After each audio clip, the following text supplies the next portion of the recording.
Chapter 1: The Man Who Desired Gold. Bansur makes chariots in Babylon. But now he feels very sad and tired inside. He sits on a low wall near his small home. He looks at his simple house and his open workshop. Inside the workshop there is a chariot. It is not finished. His wife comes to the door many times. She looks at him and says nothing. But her eyes tell him something. The food bag is almost empty. He should work. He should finish the chariot. He should hit the wood with his hammer, cut and smooth it, paint it, and pull the leather tight on the wheels. Then he can deliver the chariot and get money from the rich man who ordered it. But Bansur does not move. His strong body stays on the wall. His thoughts are slow, and he cannot find an answer to his problem. The sun is very hot. It shines down hard. Sweat comes on his forehead and runs down, but he does not even notice. Behind his home he can see great walls near the king's palace. He can also see a tall temple tower. It is painted and very beautiful. Near these great buildings his home looks small. Many homes near him look even worse. Babylon is like this, great rich places and very poor places, all together inside the city walls.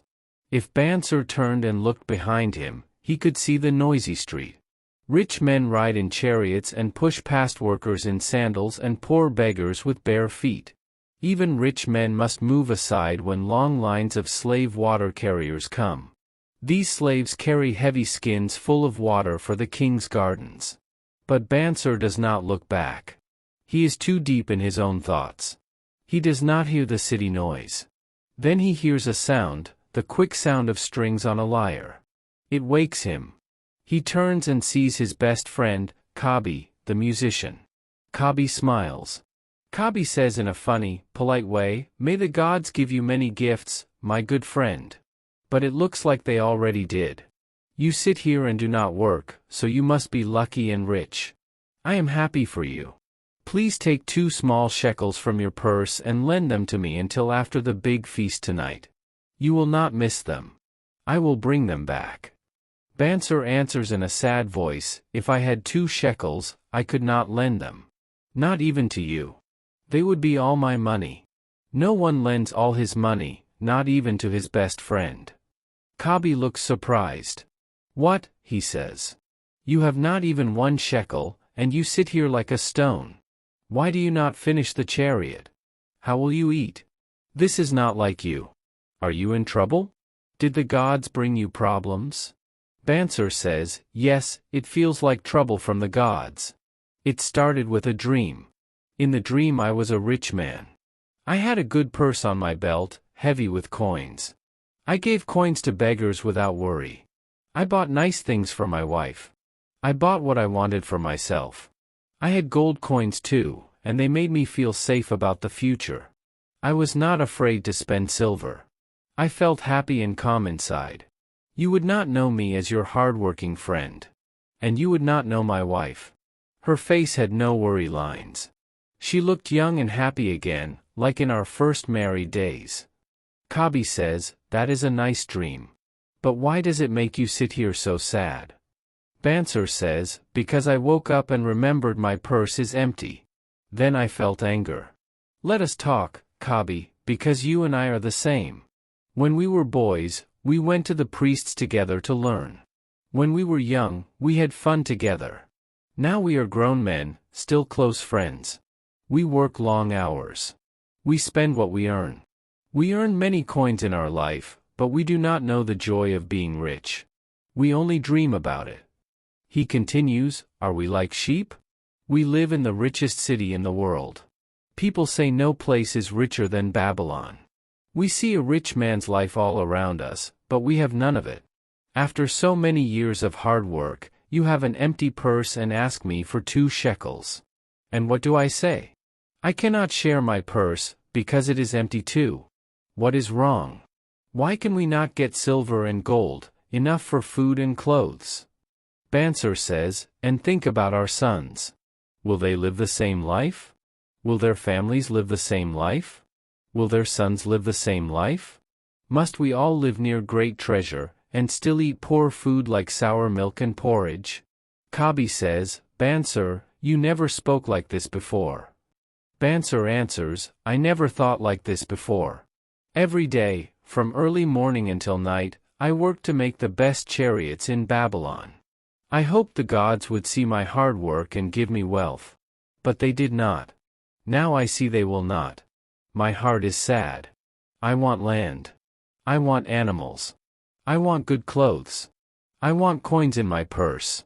I am ready to work hard for it, with my strong back, my skilled hands, and my thinking. But I want my work to bring a fair reward. Why can't we have our share of the good things that rich men buy? Kabi says, I do not know. I am not happy too. The coins I earn with my music go away fast.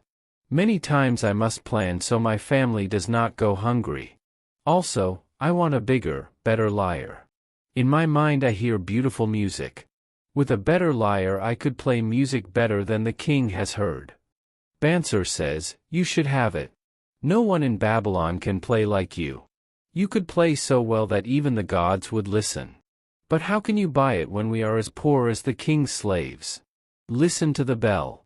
Look, here they come. Bansir points to a long line of water carriers. They walk from the river to the gardens. They are sweaty and tired. They walk 5 in a line. Each man carries a heavy skin of water. Kabi says, the man in front looks strong. He wears the bell. Bansir says, yes. And look at the others. They are strong too. Men from many lands, tall men, dark men, small men. They walk again and again, year after year. They have nothing good to hope for. They sleep on straw. They eat hard porridge. I feel sorry for them. Kabi says, I feel sorry too. But you make me see something, we are not much better, even if we call ourselves free. Bansir says, that is true. We do not want to live like this year after year, working, and getting nowhere. Kabi asks, can we learn how other men get gold? Can we do what they do? Bansir says, maybe there is a secret. Maybe we can learn it from men who know. Kabi says, today I saw our old friend Arkad. He rode in a golden chariot. And he did not ignore me. He waved and smiled at me. Bansir says, people say he is the richest man in Babylon.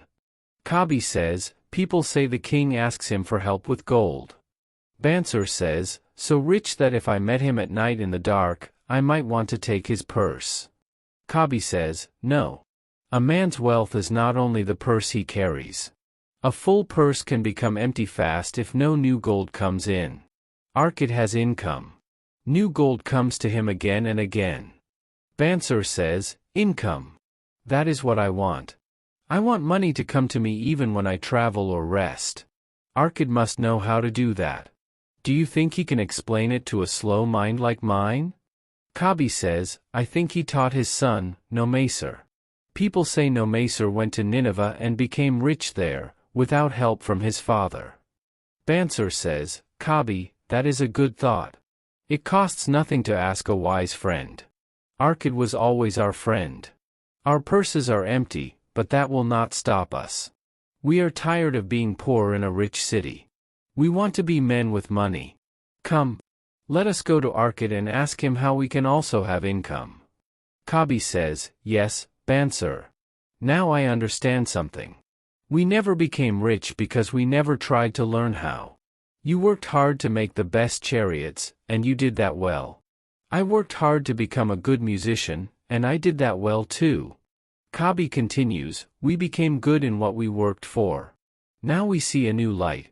It tells us to learn more, so we can have more. With this new understanding, we will find honest ways to reach our wishes. Bansir says, let us go to Arkad today. And let us invite other old friends too, friends who are also poor, so they can learn with us. Kabi says, yes. You always think about friends, Bansir. That is why you have many friends. We will go today, and we will take them with us. Chapter 2, The Richest Man in Babylon. Long ago in Babylon there lived a very rich man. His name was Arkad. Many people knew him because he had a lot of money. Many people also knew him because he liked to give. He gave money to people in need. He gave to his family. He also spent money on his own life. But each year his money still grew. It grew faster than he spent it. Some friends from his young days came to him. They said, "Arkad, you are luckier than we are. You became the richest man in Babylon, but we still struggle just to live. You wear the best clothes. You eat the best food. We are happy if we can give our families simple good clothes and enough food." They continued, "But before, you and we were the same. We studied with the same teacher. We played the same games. You were not better than us in study. You were not better than us in games. And later you were not a better citizen than we were." One of them added, "You did not work harder than we did, as far as we can see. So why did luck choose you to get all the good things, and leave us behind, when we also work and we also try?" Arkad looked at them and answered calmly. "If you have only the basics now," he said, "it is because you did not learn the rules of building wealth, or you did not follow them. Do not blame luck," he continued. "Luck is like a wild woman. She does not give good things for long. Very often she brings harm to the man she gives money to." He explained, "Some men get money without work. They spend it fast. Soon it is gone. But their wants become bigger. They want many things, but they cannot buy them. Then they feel pain. Other men get money without work and become afraid. They hide it. They fear to spend it. They know they cannot earn it again. They also fear thieves. They live with worry. They have no joy." "Yes," Arkad said, "a few men can get sudden money and still stay happy and wise. But there are very few such men. Most men who get sudden wealth lose it." His friends agreed. "We know some men who got money from family and then lost it," they said. Then they asked him again, "Tell us, Arkad. How did you become so rich?" Arkad went on, "When I was young, I looked around. I saw many good things that can bring joy and a good life. I saw that money makes these good things easier to get. Wealth is power," he said. "With wealth, a man can do many things. He can make his home beautiful with good things. He can travel far over the sea. He can eat special food from far places. He can buy jewelry and fine things made by skilled workers. He can even build big temples for the gods. A man can do all these things, and many more things, that bring joy to the body and peace to the heart." "When I understood this," Arkad said, "I said to myself, I will take my share of the good things of life. I will not stand far away and watch others enjoy. I will not wear only the cheapest clothes that still look okay. I will not accept the life of a poor man. No. I will join this great feast of good things." Then he added something important, "You know my father was a simple merchant. I came from a big family. I had no hope to get money from family later. And I did not have great talent or special wisdom. So I decided, if I want what I want, I must use time and learn." "About time," he said, "all men have time. Each of you had enough time to become rich. But you have little to show, except your good families, and this is something you can be proud of." About learning, our teacher taught us there are two kinds of learning. One kind is what we already know. The other kind is learning how to find what we do not know. "So I decided to find the way to build wealth," Arkad said. "And when I found it, I would do it as my work, and I would do it well. Life is short. It is wise to enjoy life while we live under the bright sun. Later we all leave this world." He told them how he began. "I got a job as a scribe in the city records. Each day I worked long hours. I wrote on clay tablets. Week after week and month after month I worked. But I always had nothing saved. Food and clothes took my money. Gifts to the gods took my money. Other small things also took my money, and later I could not even remember what they were. One day a money lender named Algamish came to the city master," Arkad continued. "He asked for a copy of the 9th law. Algamish said to me, 'I need it in 2 days. If you finish it by then, I will give you 2 coppers. So I worked very hard. But the law was long. When Algamish came back, my work was not finished. He was angry. If I was his slave, he could hit me. But he could not hurt me there, because the city master would not allow it. Arkad took a breath. Then I said something bold, he told his friends. I said, Algamish, you are a very rich man. Tell me how I can become rich too. If you tell me, I will work all night, and when the sun rises, it will be finished. Algamish smiled, Arkad said. He said, you are bold, young man. But we will make this deal. All night I worked. My back hurt. The smell of the lamp made my head hurt. My eyes could hardly see. But when Algamish came at sunrise, the tablets were finished. Then I said, now tell me what you promised. Algamish spoke kindly. He said, you did your part. Now I will do my part. I will tell you what you want, because I am old, and old men like to talk. When a young man comes to an old man for advice, he can get the wisdom of many years. But often young men do not use it. Then Algamish said, remember this, the sun that shines today is the same sun that shone when your father was born. And it will keep shining when your last grandchild is gone. He continued, young thoughts are like quick bright lights in the sky. Old wisdom is like fixed stars. Sailors trust those stars to guide their ships. Listen well, he warned, if you do not, you will miss the truth, and you will think your night work was useless. Then he gave Arkad one short rule. I found the road to wealth when I decided that a part of all I earned was mine to keep. And you will do the same. Arkad said to his friends, after he said that, Algamish did not speak more. He only looked at me. So I asked, is that all? He answered, that was enough to change a poor man into a money lender. Arkad said, I answered, but all I earn is mine, is it not? Algamish said, no. You pay the man who makes clothes. You pay the man who makes sandals. You pay for food. Can you live in Babylon without spending?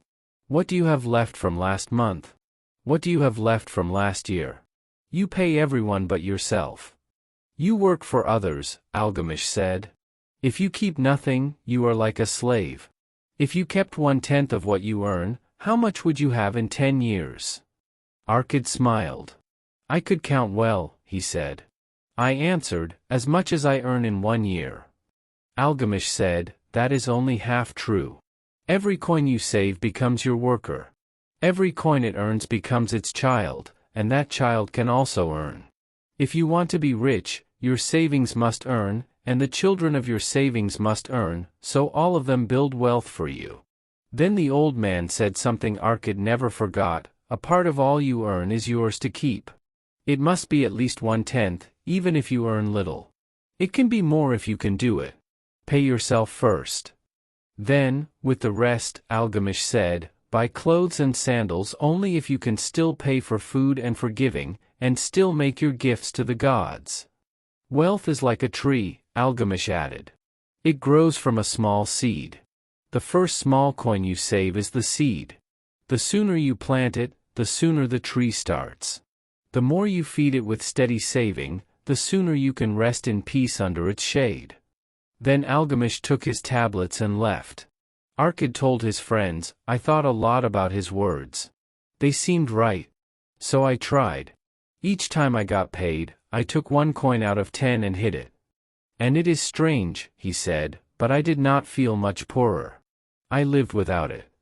But when my pile started to grow, Arkad admitted, I often wanted to spend it on fine things that merchants showed, brought by camels and ships from far lands. But I did not. I stopped myself. After 12 months, Algamish came again. He asked, have you paid yourself at least 1/10 of all you earned this past year? I answered proudly, yes, master, I have. Then he asked, good. And what did you do with it? Arkad sighed a little. I made a mistake, he told them. I said, I gave it to Asmar, the brickmaker. He told me he will travel over the sea. In Tyre he will buy rare jewels for me. When he returns, we will sell them for high prices and share the profit.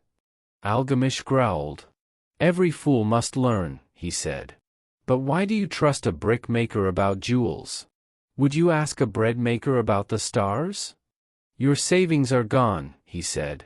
You pulled your tree out by its roots. Plant again. Start again. Next time, Algamish warned, if you want advice about jewels, go to the jewel merchant. If you want advice about sheep, go to the man who keeps sheep. Advice is easy to get, but take only advice that is good. If you take advice about your savings from a man who does not know, he said, you will lose your savings to learn the truth.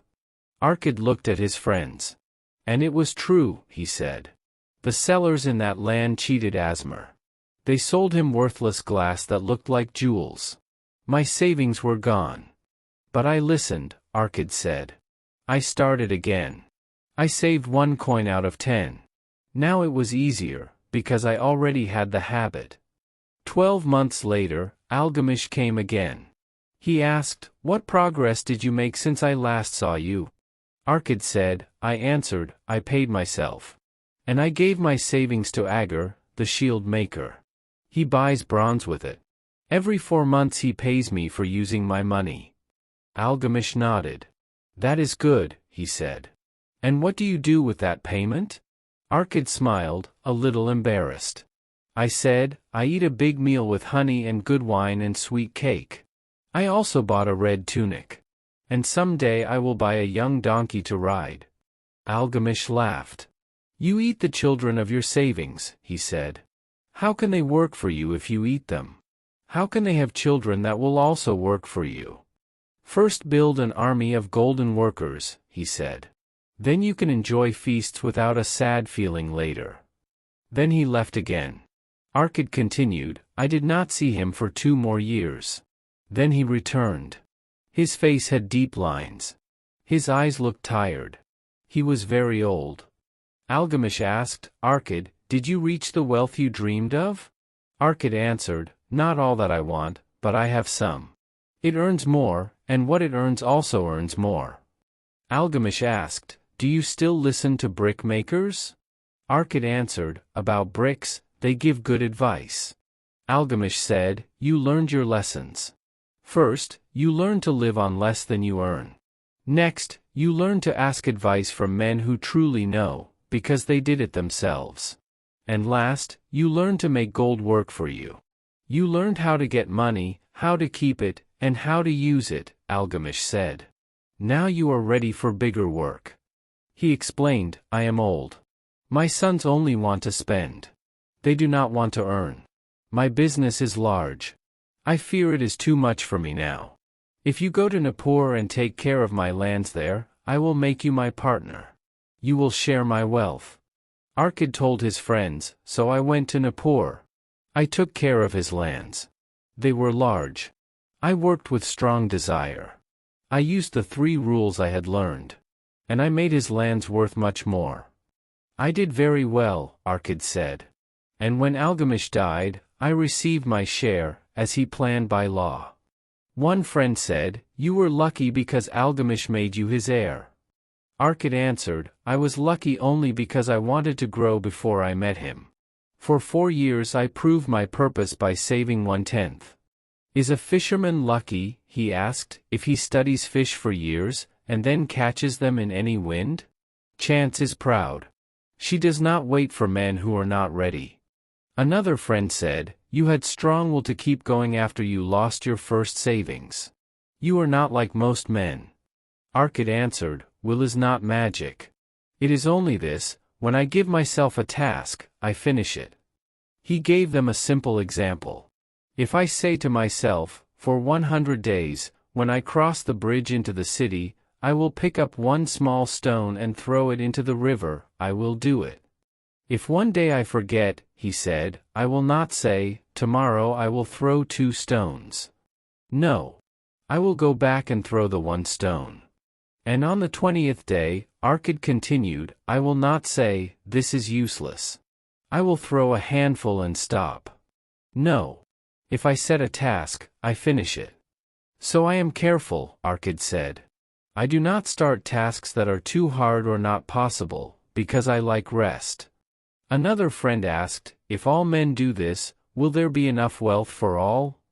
Arkad answered, wealth grows when men work and build.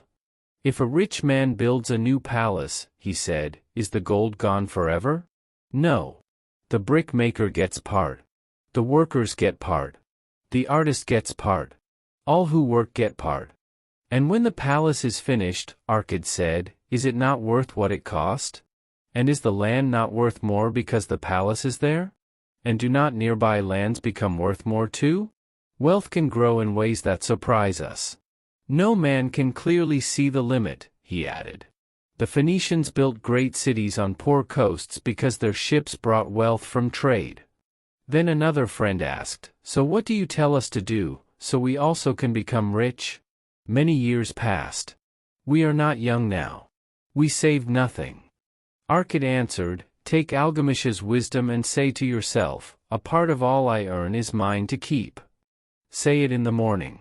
Say it at noon. Say it at night. Say it again and again, until it becomes strong in your mind. Fill your mind with this one idea, he said. Then choose the part you will keep. It must not be less than 1/10. Put it away. If you must, Arkad said, change your spending to make this possible. But first, always put that part away. Soon you will feel something new, he said. You will feel rich inside, because you have a treasure that belongs only to you. As it grows, it will push you to try harder.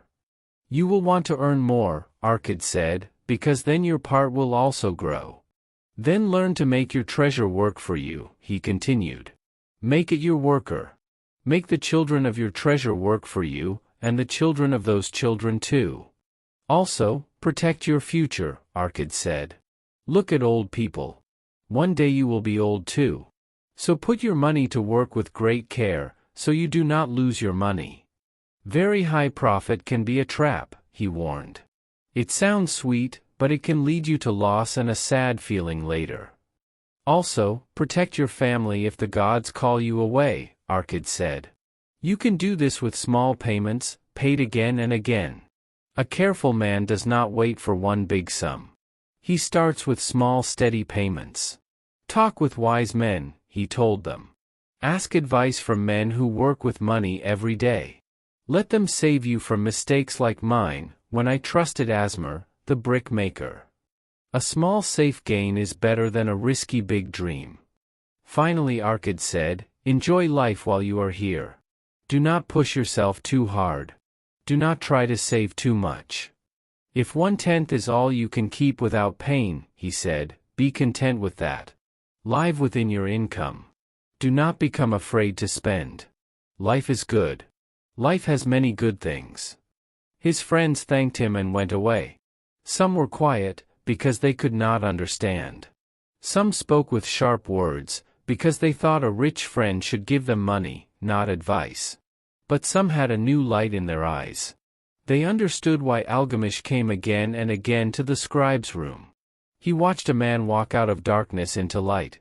When the man reached the light, a place was ready for him.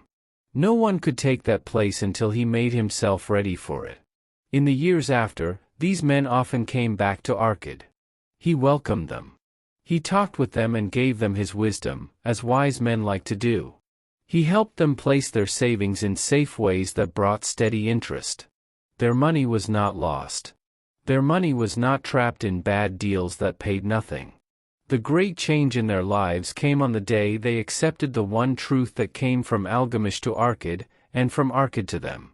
A part of all you earn is yours to keep.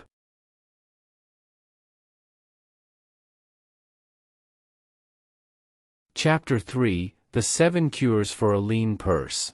The glory of Babylon is still strong. Even after many ages, people remember it as the richest city. They speak about its great treasure. But Babylon was not always rich. Babylon became rich because its people learned how to become rich. When the good king, Sargon, came back to Babylon after he defeated his enemies, the Elamites, he met a hard problem. The royal chancellor told the king, for many years our people lived well. This was because you built great water canals and great temples for the gods. But now the work is finished, and the people cannot support themselves. The workers have no work. The merchants have few buyers. The farmers cannot sell their food. The people do not have enough gold to buy food. The king asked, "Where is the gold we spent on these great works?" The chancellor said, "It went, I fear, to a few very rich men. For most people, the gold ran through their fingers fast, like goat's milk through a strainer. Now the gold stream has stopped. Most people have nothing saved." The king thought. Then he asked, "Why can only a few men get the gold?" The chancellor answered, "Because they know how. We cannot blame a man for doing well if he knows how. And we cannot take away what he earned in a fair way and give it to men who have less skill." The king asked, "Then why should not all people learn how to get gold and become rich?" The chancellor said, "It is possible. But who can teach them? Not the priests. They do not know how to make money." The king asked, "Who knows best in Babylon how to become rich?" The chancellor said, "Your own question gives the answer. Who has the most wealth in Babylon?" The king said, "It is Arcad. He is the richest man in Babylon. Bring him to me tomorrow." The next day Arcad came before the king. Arcad stood straight. He looked active and strong, even though he was 70 years old. The king asked, "Arcad, is it true you are the richest man in Babylon?" Arcad said, "So it is said, Your Majesty." And no one argues against it. The king asked, "How did you become so rich?" Arcad answered, "I use chances that are open to all people in our city." The king asked, "Did you start with nothing?" Arcad said, "I had only one thing, a strong desire for wealth. Besides that, nothing." The king said, "Our city is not happy now. A few men know how to get wealth, so they hold most of it. But most people do not know how to keep any part of the gold they earn. I want Babylon to be the richest city in the world. So it must be a city of many rich men. So we must teach all people how to get riches. Tell me, Arcad, is there a secret to wealth? Can it be taught?" Arcad said, "It can be taught. What one man knows, he can teach to another." The king's eyes shone. "Arcad," he said, "you speak the words I want to hear. Will you help me? Will you teach your knowledge to a school of teachers? Each teacher will teach others. Then there will be enough teachers to teach these truths to every good subject in my land." Arcad bowed and said, "I am your servant. I will gladly give my knowledge for the good of my people and the glory of my king. Let the chancellor bring me a class of 100 men. I will teach them the 7 cures that made my purse grow. Before that, no purse in Babylon was leaner than mine." 2 weeks later, because the king commanded it, the chosen 100 men met in the great hall of the Temple of Learning. They sat on bright rugs in a half-circle. Arcad sat near a small low stool. A holy lamp burned and sent out a strange sweet smell. One student whispered, "Look, the richest man in Babylon. He is only a man, like us." Arcad stood up. He said, "I stand before you to serve our great king. Once I was a poor young man. I wanted gold very much. I found knowledge that helped me get it. Now the king asks me to give that knowledge to you." Arcad said, "I began in a very small way. I had no advantage more than you have. My first storehouse was an old purse. I hated its empty space. I wanted it to be round and full. I wanted to hear coins inside it. So I looked for ways to fix a lean purse. I found 7 cures. I will explain the 7 cures to you. I tell them to all men who want much gold. For 7 days I will teach you 1 cure each day. Listen well to what I teach. Ask me questions. Talk about it with each other. Learn these lessons well. Then you can plant the seed of wealth in your own purse. First, each man must build his own fortune in a wise way. Only then can he teach others. I will teach you simple ways to make your purse grow. This is the first step on the road to wealth. No man can go higher if he cannot stand on this first step. Now we will begin with the first cure. The first cure, make your purse grow." Arcad spoke to a serious man in the second row. "My friend, what work do you do?" The man said, "I am a scribe. I carve records on clay tablets. Arkad said, I earned my first coins in that work. So you also have a chance to build wealth. Then Arkad spoke to a red-faced man farther back. Tell me, what do you do to earn your bread? The man said, I am a butcher. I buy goats from farmers. I kill them. I sell meat to housewives.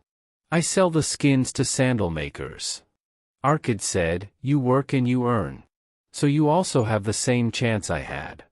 Arkad asked many men about their work. After he finished, he said, my students, you see this. There are many kinds of work. In each kind, a man can earn coins. Each kind of work is like a stream of gold. A man takes coins from that stream and puts them in his purse. So coins flow into each purse. The stream is big or small, based on the man's skill. Is this true? They said it was true. Arkad said, then if each of you wants a fortune, is it not wise to begin with the stream you already have? They agreed. Then Arkad turned to a humble man who sold eggs. Arkad said, if you choose one basket, and each morning you put 10 eggs into it, but each night you take only 9 eggs out, what will happen after time? The man said, the basket will become full and overflow. Arkad asked, why? The man said, because each day I put in one more egg than I take out. Arkad smiled at the class.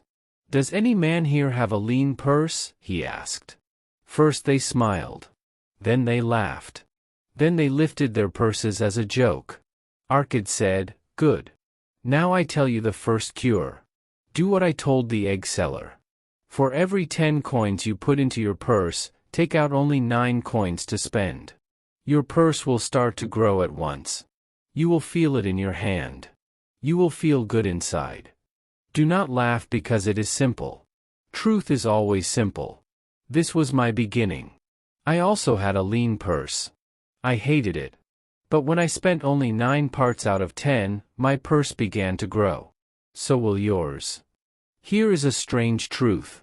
I do not know why it is so, but it is so. When I stopped spending more than 9/10 of my pay, I lived just as well. I did not feel poorer. And soon coins came to me more easily. It is like a law, gold comes more easily to the man who keeps part of what he earns. And gold avoids the man with an empty purse. What do you want most? Do you want small things now? A jewel? A new robe? More food? These things are soon gone and soon forgotten. Or do you want strong things? Gold? Land? Animals? Goods? Money that brings more money? The coins you take out will buy the first. The coins you leave inside will bring the second. This is the first cure. For each 10 coins I put in, I spend only 9. Talk about it among yourselves. If any man proves it false, tell me tomorrow. The second cure, control your spending. On the second day Arkad said, some of you asked this, how can a man keep 1/10 when all he earns is needed for necessary things? Yesterday, how many of you had a lean purse? All of us, they answered. Arkad said, yet you do not earn the same. Some earn more. Some have bigger families. Still, all purses were lean. Here is a truth about men. What we call necessary expenses will always grow until they eat the whole income, unless we stop them. Do not mix needs with wants. Each of you, and your families, have more wants than your income can pay. So you spend money on wants as far as it will go. Still, many wants stay. Do you think I can fill every wish because I am rich? No. Even I have limits. I have only so much time. Only so much strength. I can travel only so far. I can eat only so much. I can enjoy only so much. Wants grow like weeds. If there is space, weeds grow. If there is money, wants grow. Look closely at your way of living. You will often find spending you can cut. You can even stop some things. Make this rule: for each coin you spend, get full value. Write down each thing you want to buy. Choose what is truly needed. Choose also other things you can pay for with the 9/10 you may spend. Cross out the rest. These crossed out things are only part of the many wants that must stay undone. Do not cry for them. Then make a plan. Let your plan fit your income. Do not touch the 1/10 you save. Let that 1/10 be your big goal. Keep using your plan. Change it when needed. Let it protect your growing purse. Then a man in a red and gold robe stood up. He said, I am a free man. I have a right to enjoy life. I do not want a plan that tells me what I can spend and what I cannot spend. It will take joy from my life. It will make me like a pack animal. Arcad said, Who will make your plan? The man said, I will make it myself. Arcad said, If a pack animal made a plan for its load, would it list jewels and rugs and gold bars? No. It would list hay, grain, and water for the road. A plan is not a chain. A plan is a tool. It helps your purse grow. It helps you pay for needs. It helps you enjoy some good things. And it helps you reach your best goals by protecting them from small careless wants. A plan is like a bright lamp in a dark cave. It shows where your money leaks out. Then you can stop the leaks. Then you can control spending for clear and good purposes. So this is the second cure: plan your spending, so you can pay for needs, pay for enjoyments, and reach good goals, without spending more than 9/10 of what you earn. The third cure: make your gold grow. On the third day Arcad said, Your purse is growing. You trained yourself to save 1/10. You controlled spending to protect it. Now we talk about the next step. We talk about how to make your saved coins work and grow. Gold sitting in a purse feels good. But it earns nothing. What you save is only the start. What it earns will build your fortune. How can we make gold work? My first try was bad. I lost all. I will tell that story later. My first good step was a loan to Agar, a shield maker. Once each year Agar bought big loads of bronze from merchants who brought it by sea. He did not have enough coins at one time to pay them. So he borrowed from men who had extra coins. Agar was honest. He always paid back. He also paid extra coins for using the money. He did this after he sold his shields. Each time he paid me extra coins, I loaned those coins too. I loaned them with my saved coins. So my main money grew. And the extra coins also grew. It felt good to see money come back again and again. Listen well. A man's wealth is not the coins in his hand. A man's wealth is the income that keeps coming. It is a gold stream that flows into his purse. It makes the purse stay full. This is what every man wants. Money that comes even when he works less or travels. My income became large. People called me rich. My loans to Agar trained me. As my saved money grew, I made more loans and more deals. At first only a few sources paid me. Later many sources paid me. Then gold flowed into my purse like a steady stream. From small pay I built an army of gold workers. Each worker brought more gold. Then the children of those coins brought more. And the children's children also brought more. Then the income became great. Here is an example. A farmer, when his first son was born, took 10 pieces of silver to a moneylender. He said, Keep it for my son until he is 20. Add profit to it. The moneylender agreed. He said, Each 4 years, the profit will be 1/4 of the money. The farmer also asked, Add the profit back into the money. When the son became 20, the moneylender said, Your 10 pieces became 30.5 pieces. The farmer was happy. The son did not need it, so the money stayed there. When the son became 50, the father had died. The moneylender paid the son 167 pieces of silver. So in 50 years the money grew almost 17 times. This is the third cure: make each coin work, so it can bring more coins. Then the new coins can also work. Then you will have income, a stream that keeps flowing into your purse. The fourth cure: protect your gold. On the fourth day Arcad said, Bad luck loves a shining mark. Gold in a man's purse must be protected, or he may lose it. First learn to protect small sums. Then you can safely keep large sums. Every man with gold sees chances that look like big profit. These chances often look easy and safe. Friends and family may hurry into them. They may push you to join. But the first rule is this: keep your main money safe. Do not chase big profit if your main money can be lost. Risk often ends in loss. Before you give your money, study the deal. Make sure you can get your money back. Do not let a dream of fast wealth fool you. Before you lend to a man, make sure he can pay back. Make sure he has a good name for paying back. If not, you may be giving him a gift, not a loan. Before you put money into any work, learn the dangers. My first deal hurt me. I gave 1 year of savings to Asmer, a brick maker. He traveled to Tyre. He said he would buy rare jewels for me. We would sell them and share profit. But the Phoenicians cheated him. They sold him glass that looked like jewels. My money was lost. Today I would see at once how foolish it was. A brick maker is not the right man to buy jewels. So I tell you this: do not trust your own thinking too much. Ask men who handle money and know it well.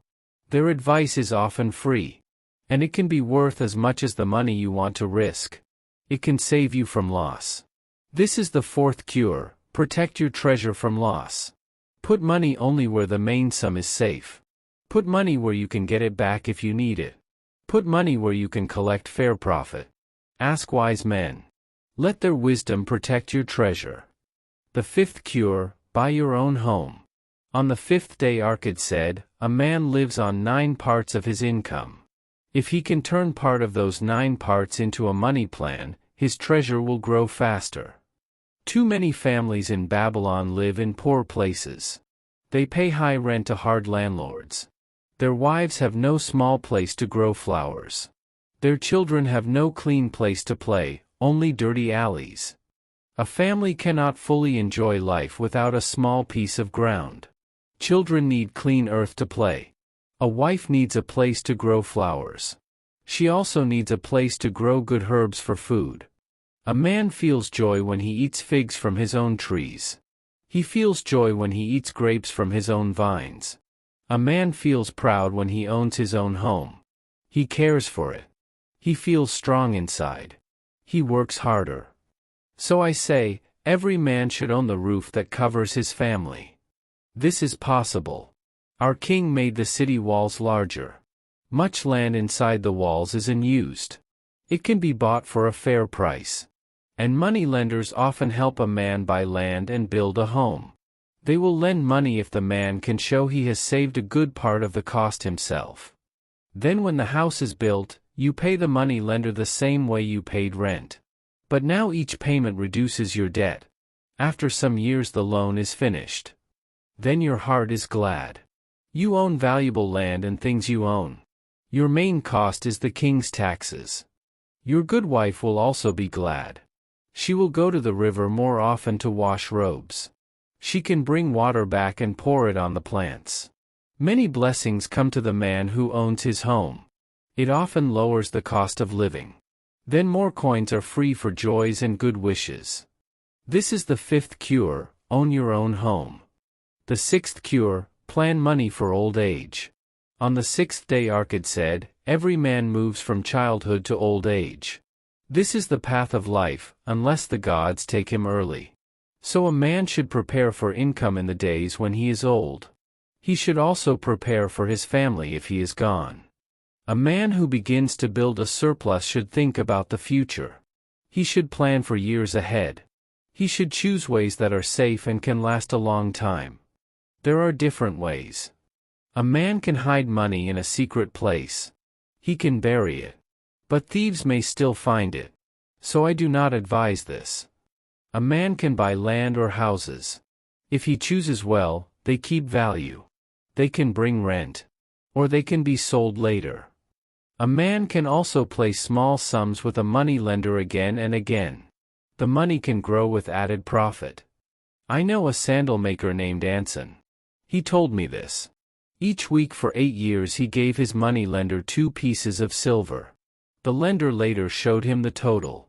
With profit added, it became 1,040 pieces of silver. I told him this too.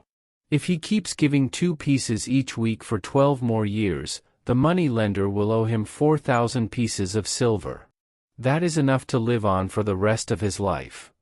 So when small sums, paid regularly, can grow like this, no man should refuse to prepare for old age and for the safety of his family, even if his business is doing well. I also believe this. One day wise men will make a plan against death.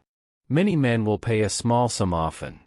Then the total will give a good sum to the family of each man who dies. This would be a great blessing. But today it is not possible. Such a plan must be as stable as the king's throne. But we live today. So we must use what we have today. I urge all men to prepare for old age and for the safety of their family.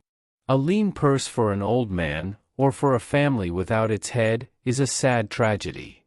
This is the 6th cure: prepare in advance for old age and for the safety of your family. The 7th cure: learn more to earn more. On the 7th day Arcade said, "Today I speak of a very important cure. But I will not speak only of gold. I will speak of you. I will speak of the man inside the robe. I will speak of what helps a man succeed, and what works against him." A young man came to me to borrow money. I asked why. He said, "My pay is not enough for my spending." I told him, "Then you are a poor borrower. You have no extra money to pay back a loan." I asked him, "What do you do to earn more?" He said, "All I can do. 6 times in 2 months I asked my master for more pay. No man can ask more than that." We may smile at this. But he had one good thing. He truly wanted to earn more. This is good. Before anything happens, desire must come first. Desire must be strong. Desire must be clear.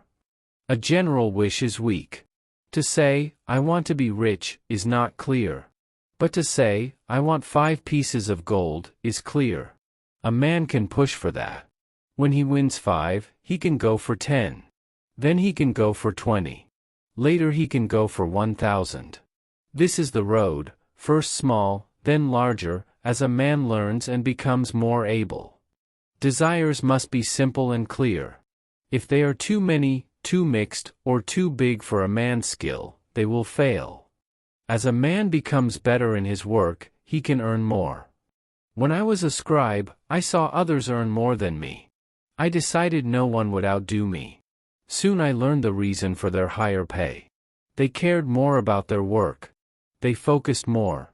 They worked with more steady effort. So I did the same. Soon few men could carve more tablets in a day than I could. Then my skill was rewarded. I did not need to ask my master again and again. The more knowledge we have, the more we can earn. The man who tries to learn more about his work will be rewarded. If he makes things, let him learn the tools and ways of the best makers. If he works in healing or law, let him speak with other men of that work and learn from them. If he is a merchant, let him look for better goods and better prices. Life changes because people who learn more skills can do better work and help more. So I tell you, don't stop. Keep moving forward, or others will pass you. There are also things a man must do if he respects himself. He must pay his debts as fast as he can. He must not buy what he cannot pay for. He must care for his family, so they can think well of him and speak well of him. He must write a will, so if he dies, his land and things he owns are shared in a fair and honorable way. He should help people who have bad luck, but he must not give too much. He should be kind to the people he loves. So the 7th cure is this: build your own power. Study. Become wiser. Become more skillful. Live in a way that you respect yourself. Then you will trust yourself. Then you can reach your clear and wise desires. These are the 7 cures for a lean purse. I give them from the experience of a long life. I urge them for all men who want wealth. There is more gold in Babylon than you can imagine. There is enough for all. Go and use these truths. Then you can do well and become rich, as is your right. Go and teach these ideas. Then every good person in our king's land can also share in the great wealth of our city. Luck is something all people want. People wanted luck in ancient Babylon too. People want it today. We all hope the goddess of good luck will help us. But can we meet her? Can we make her notice us? Can we bring good luck closer? Is there a way to attract good luck? The men of Babylon wanted to know this. They decided to find the answer. They were smart men. They thought well. That is why Babylon became very rich and very strong. In that time, they had no schools. They had no colleges. But they had a place to learn. In Babylon there was a building people respected. It was important, like the king's palace, the hanging gardens, and the temples. Many history books say little about it. But it helped people think better. This building was the temple of learning. In it, teachers shared old wisdom. Men talked about important ideas. They spoke in open meetings. Inside, all men were equal. Even a slave could speak against a prince. No one could punish him for his words. Many men often came there. Arcad came too. Arcad was a wise rich man. People called him the richest man in Babylon. He had his own hall. Almost every evening many men met in his hall. Some were old. Some were young. Most were middle-aged. They came to talk and argue. The sun went down. It looked red behind the desert dust. Arcad walked to his platform. About 80 men were already there. They lay on small rugs. More men came in. Arcad asked, "What shall we discuss tonight?" After a short silence, a tall cloth weaver stood up. "I have a subject," he said. "But I worry it sounds foolish." The men asked him to speak. Arcad asked him too. So he said, "Today I was lucky.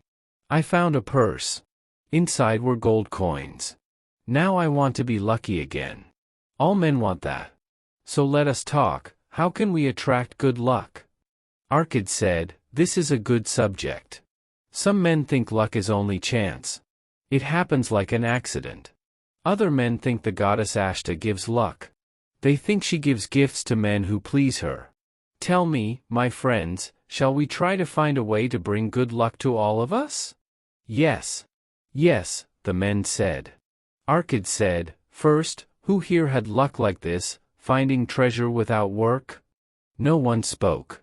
The hall was quiet. Arcad said, "Then this kind of luck is rare. So where do we look next?" A young man stood up. "When we think of luck," he said, "we think of games. Many men go to the gaming tables. They hope to win." Someone laughed and shouted, "Tell us. Did you win? Did the cubes help you? Or did the dealer take your silver?" The young man laughed too. "No," he said. "The goddess did not see me. But what about you? Did anyone win often?" Arcad said, "Many men love to take a chance. They risk a little silver and hope for a lot of gold."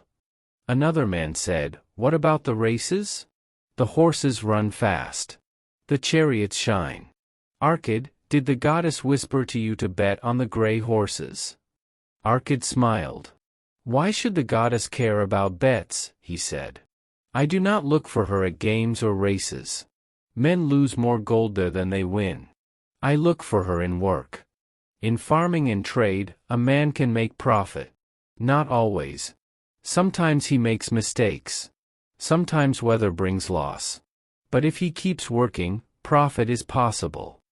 But in games, the chances are against the player," Arcad said. "The game is made to help the keeper. The keeper plans to win over time.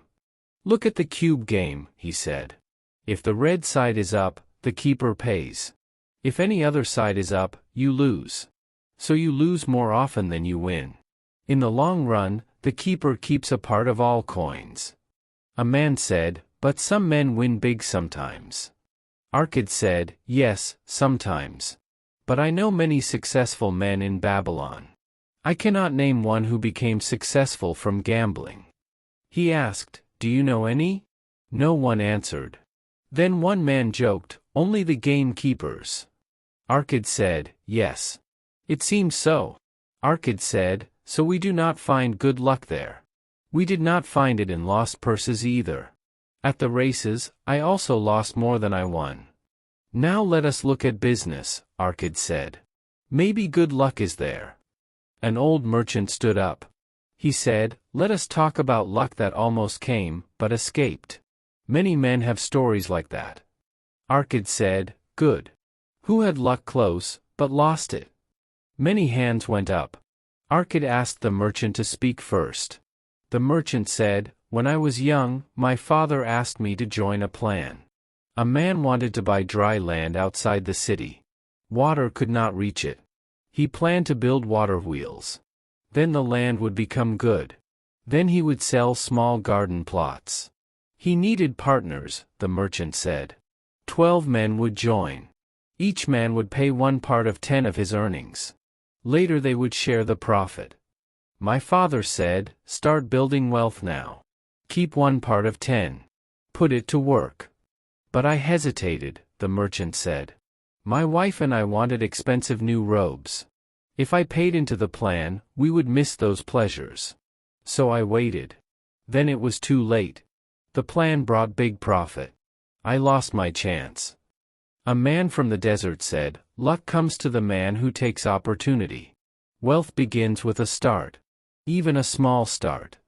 He said, I began as a boy. I bought a young calf with 1 piece of silver. That was my start. A stranger stood up. I am Syrian, he said. What do you call a man who always delays? Someone answered, a man who always says, later. The Syrian said, yes. That is the problem. Opportunity does not wait. If a man wants luck, he must act fast.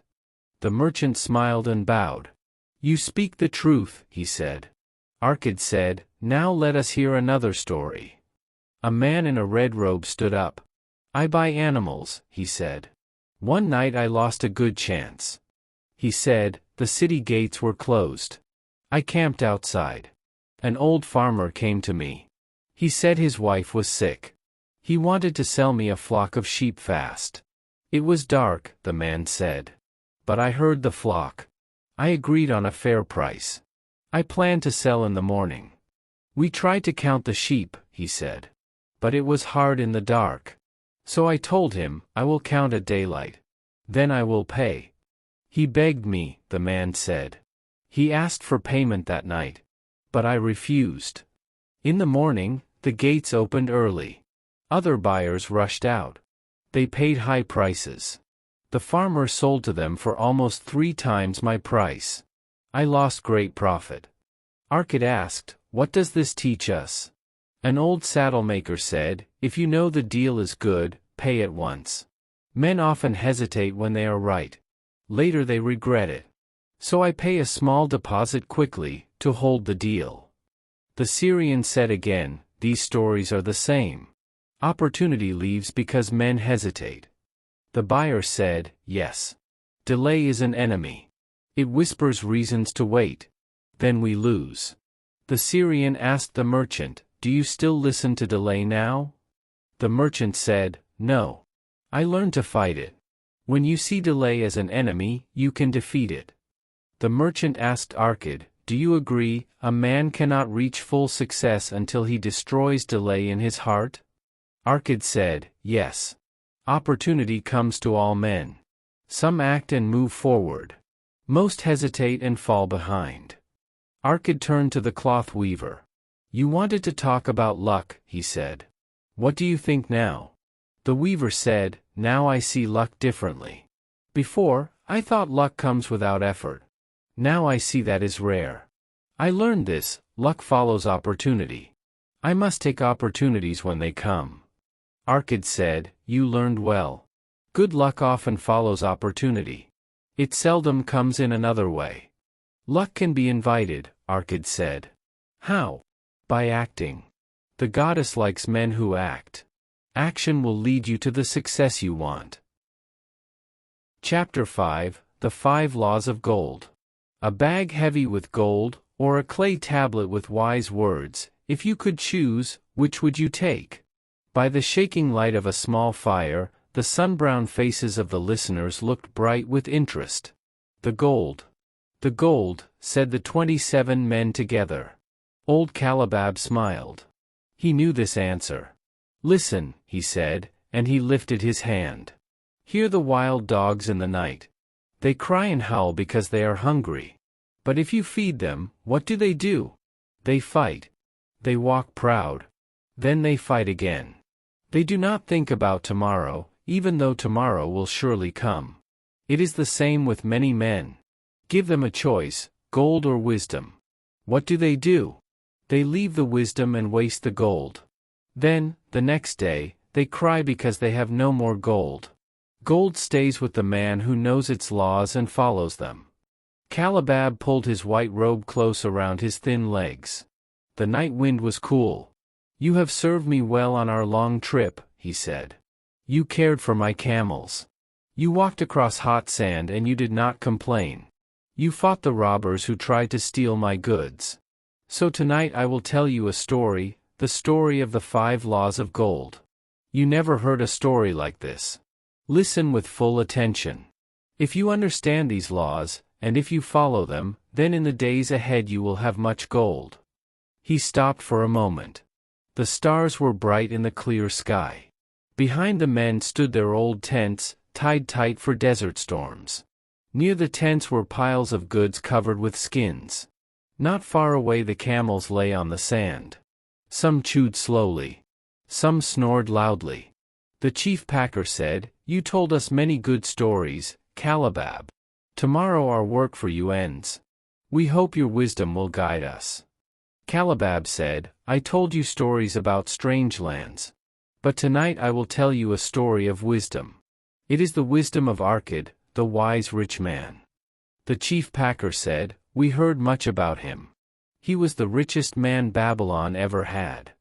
Calabab said, Yes. He was the richest because he was wise with gold. No man before him knew so much about it. Tonight I will tell you his wisdom, as I heard it from Nomaser, his son, many years ago, in Nineveh, when I was still young. My master and I stayed late one night in the palace of Nomaser. I helped my master bring in many fine rugs. Nomaser tried them one by one, until he liked the colors. At last he was pleased. Then he told us to sit with him. He gave us a rare wine. It smelled good. It warmed my stomach, because I was not used to such drink. Then he told us a story about his father, Arkad. I tell it to you now, the same way he told it to us.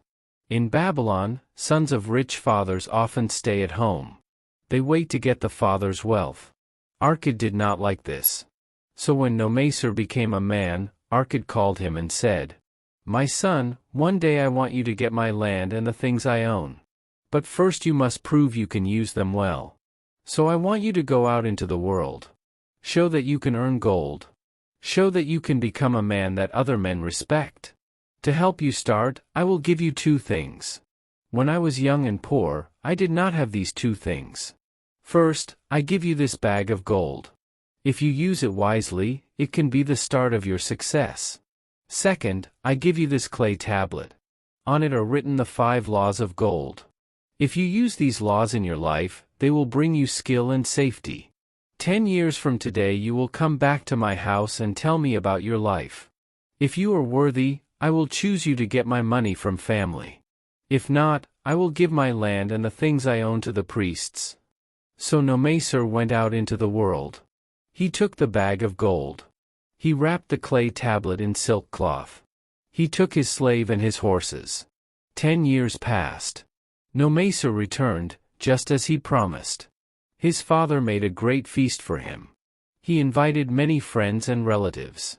After the feast, the father and mother sat on high seats at one side of the hall. Nomaser stood before them to tell his report. It was evening. The room was full of smoke from oil lamps. Their light was weak. Slaves in white clothes moved palm leaves to cool the hot air. The room felt calm and serious. Nomaser's wife and his 2 little sons sat behind him on rugs.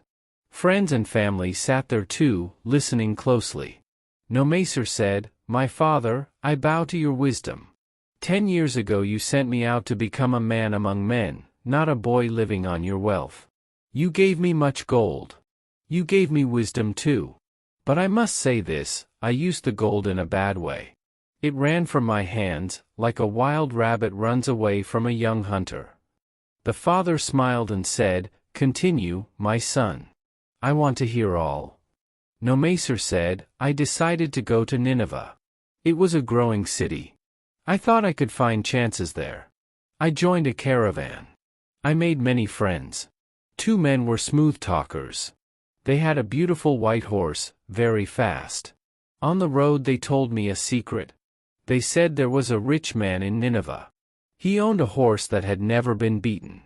The owner believed no horse could run faster.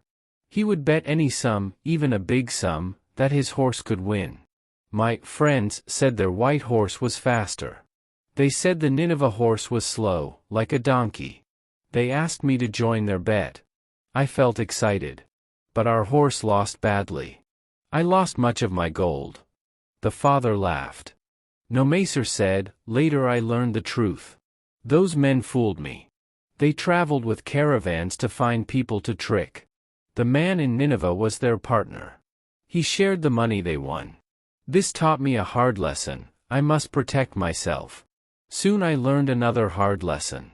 In the caravan there was another young man. I became friendly with him. He was also a son of rich parents. Like me, he came to Nineveh to find a good place for himself. After we arrived, he told me this: a merchant had died, and his shop could be bought for a very small price.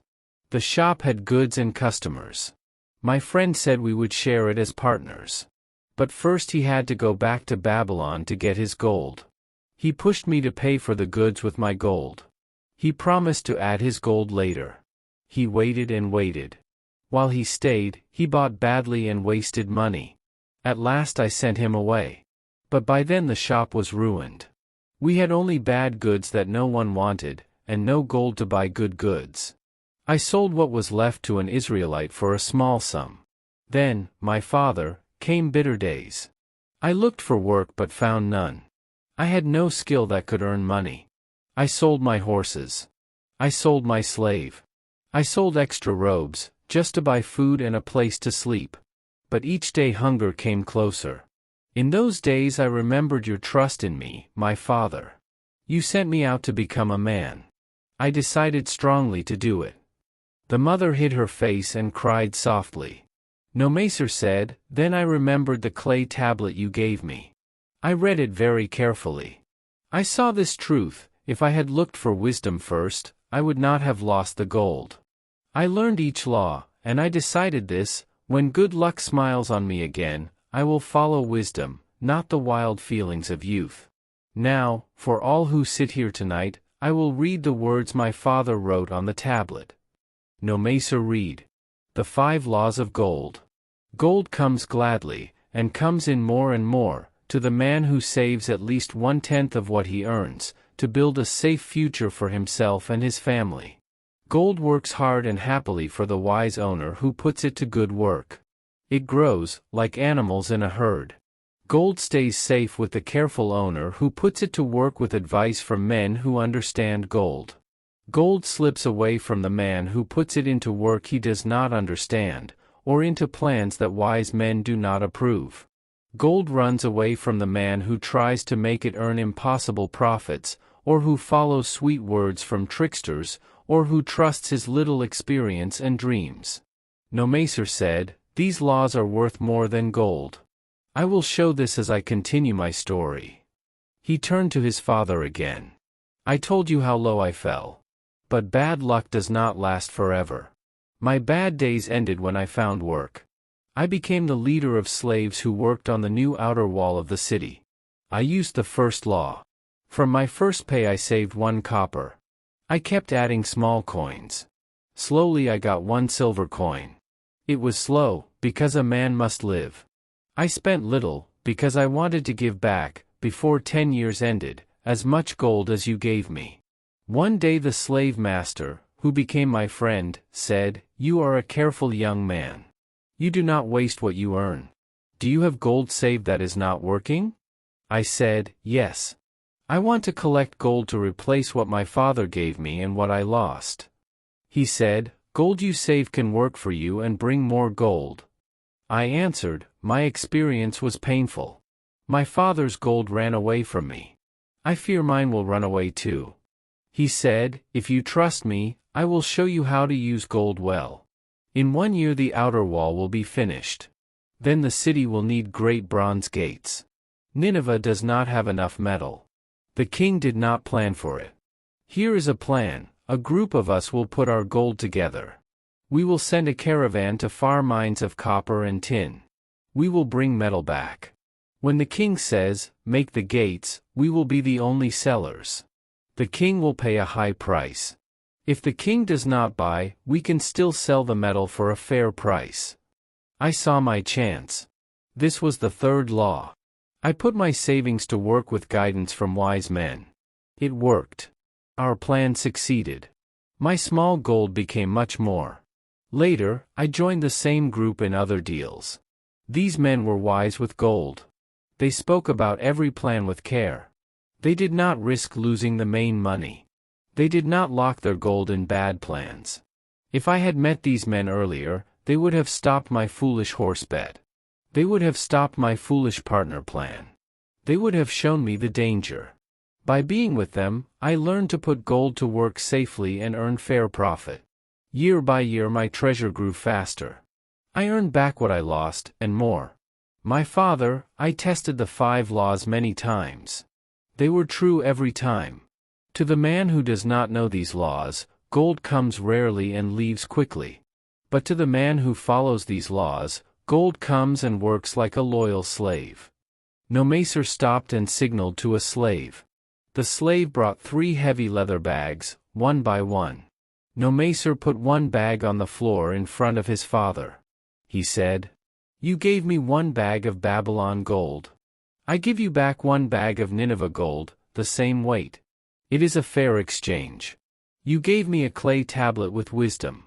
In place of it, I give you back 2 bags of gold. He placed the other 2 bags on the floor. I do this to show you, your wisdom is worth more to me than your gold. Who can measure wisdom in bags of gold? Without wisdom, a man loses gold quickly. With wisdom, a man can gain gold even if he started with nothing. These 3 bags show it. My father, it gives me deep joy to say this, because of your wisdom, I became rich and respected. The father put his hand on Nomacer's head and said, you learned well. I am glad I have a son I can trust with my wealth. Calabab stopped and looked at his listeners. What does this story mean to you? He asked. Which of you can go to your father, or to your wife's father, and say, I used my earnings wisely?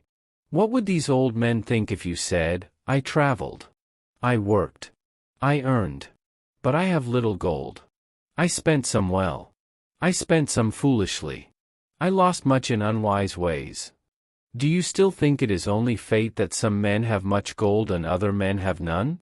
If you think that, you are wrong. Men have much gold when they know the 5 laws of gold and follow them. I learned these laws when I was young. I followed them. That is why I became a rich merchant. Not magic.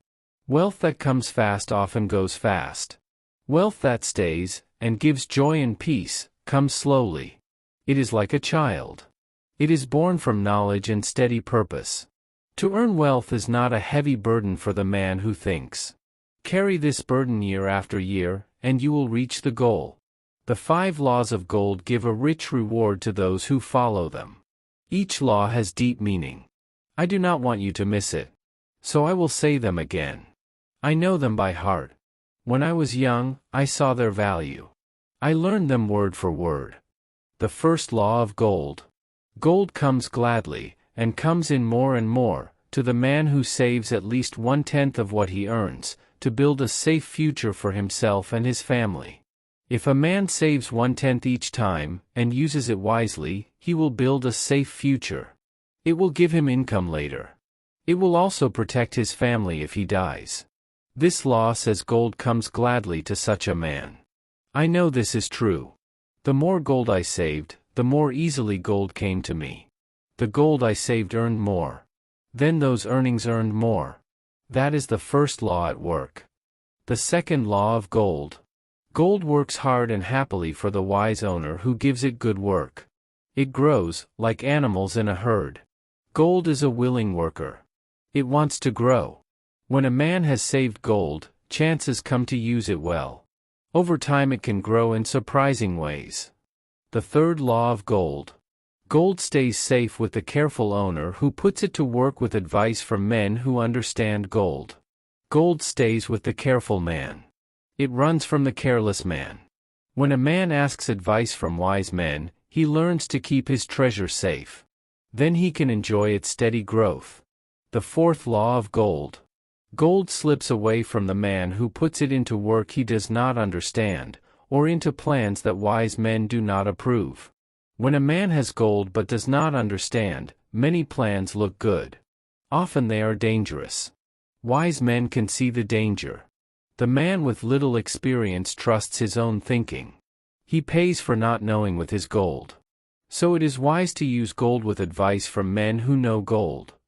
The fifth law of gold.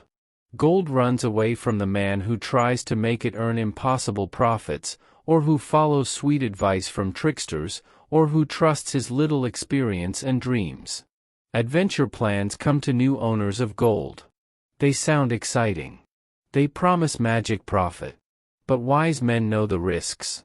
They know danger hides behind plans for sudden great wealth. Remember the rich men of Nineveh. They would not risk losing their main money. They would not lock it in bad plans. This ends my story of the 5 laws of gold. In telling it, I told you the secrets of my success. But they are not secrets. They are truths. Every man must learn them and follow them if he wants to leave the hungry crowd, like wild dogs who worry each day for food. Tomorrow we enter Babylon. Look! See the eternal fire above the temple of Bel. We can already see the golden city. Tomorrow each of you will have gold, gold you earned by faithful work. 10 years from tonight, what will you say about that gold? If some of you use part of your gold like Nomaser, if you start a safe future and follow Arkad's wisdom, then in 10 years you can be rich and respected. Our wise acts stay with us and help us. Our unwise acts also stay with us and hurt us. We remember most of all the things we should have done, the chances we had, and did not take. Babylon's treasures are great. No man can count them. Each year they grow. Like treasures in every land, they reward men with purpose, men who decide to take their fair share. In your own strong desire there is power. Guide that power with the 5 laws of gold, and you will share the treasures of Babylon. Chapter 6, The Gold Lender of Babylon. 50 gold coins. Rodden, the spear maker of Babylon, never had so much gold before. He carried it in a leather wallet at his belt. He walked on the king's road, coming from the palace. His heart felt light. The coins made a small sound as he walked. To him it was the sweetest sound. 50 pieces of gold. All mine, he thought. He could not believe it. Those small round coins had great power. With them he could buy many things, a better house, some land, animals, camels, horses, even a chariot. Rodden asked himself, "What will I do with this gold?" That evening he turned into a small street and went to his sister's home. He could think of only one thing: he wanted to keep the heavy, shining coins safe. A few days later Rodden was not only happy. Now he also felt confused. People talked to him. People asked him for money. Some begged him again and again. They wanted to share the king's gift. Rodden did not know what to do. So he went to the shop of Mathan, the gold lender. Mathan also sold jewels and fine cloth. Bright goods were everywhere, but Rodden did not look at them. He walked straight to the back rooms. There he found Mathan lying on a rug and eating. A black slave served him. Rodden stood with his feet apart. His leather jacket was open in front. His chest showed. He said, "I must speak with you. I do not know what to do." Mathan looked at him and smiled. His face was narrow and pale. "What foolish thing did you do," he asked, "that you come to the gold lender? Did you lose money at games? Did a pretty woman trick you?" I have known you many years, Rawdon. You never came to me before. Rawdon said, No, no. Not like that.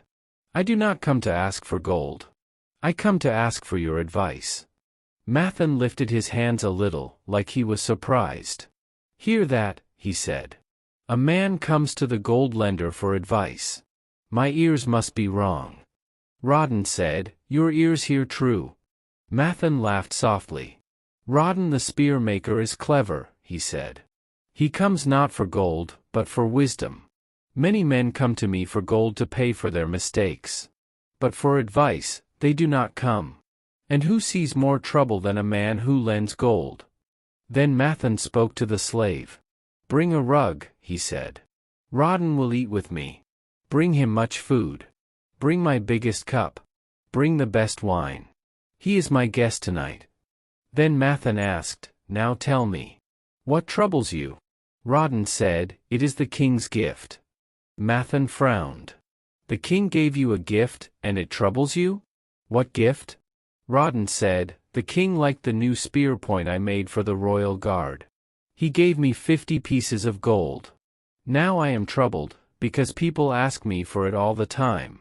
They beg me while the sun moves across the sky. They want to share my gift. Mathan nodded. That is normal, he said. Many men want gold, but they do not have it. When they see a man get gold easily, they want him to divide it. But can you not say, No? Is your will not strong? Rawdon said, To many I say no. But sometimes it is easier to say yes. How can I say no to my sister? I love her. Mathan said, Your sister does not want to take your joy away. Rawdon said, She asks for her husband, Araman.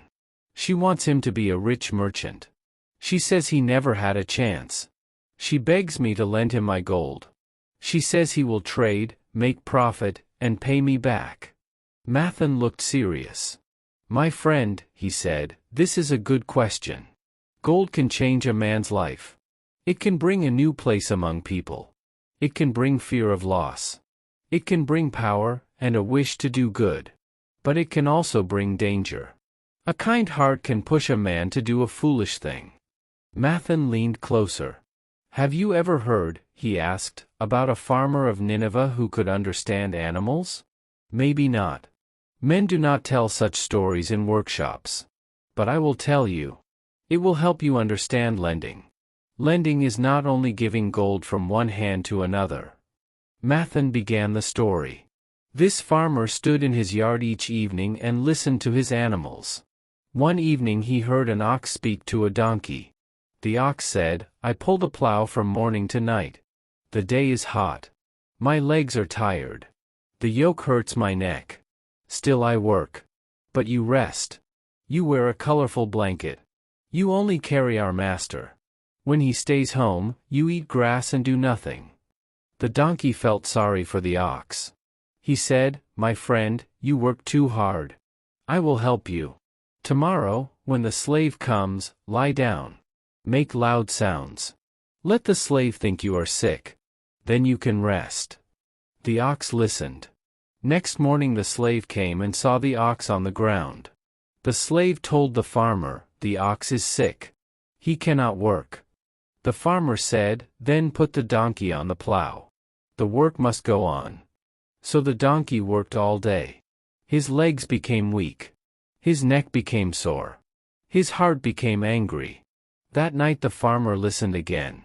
The ox said, You are a good friend. Because of your advice, I rested today. The donkey answered, And I did your work. I wanted to help you, but I carried your burden. I also heard the master say, If you are sick again, he will call the butcher. Now you pull your own plow. After that they did not speak. Their friendship ended. Mathan stopped and looked at Rawdon. Do you see the lesson? Rawdon said, It is a good story, but I do not see the lesson. Mathan said, It is simple.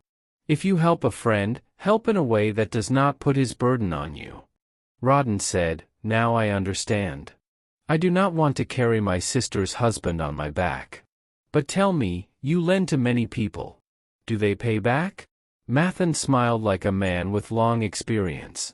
Is a loan good, he said, if the borrower cannot pay back? A lender must be wise. He must ask, will my gold help this man and come back to me?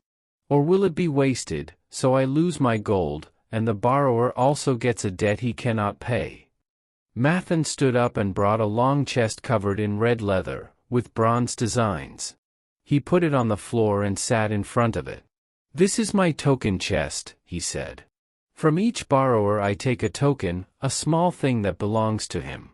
I keep it here until he pays back. When he pays, I give it back.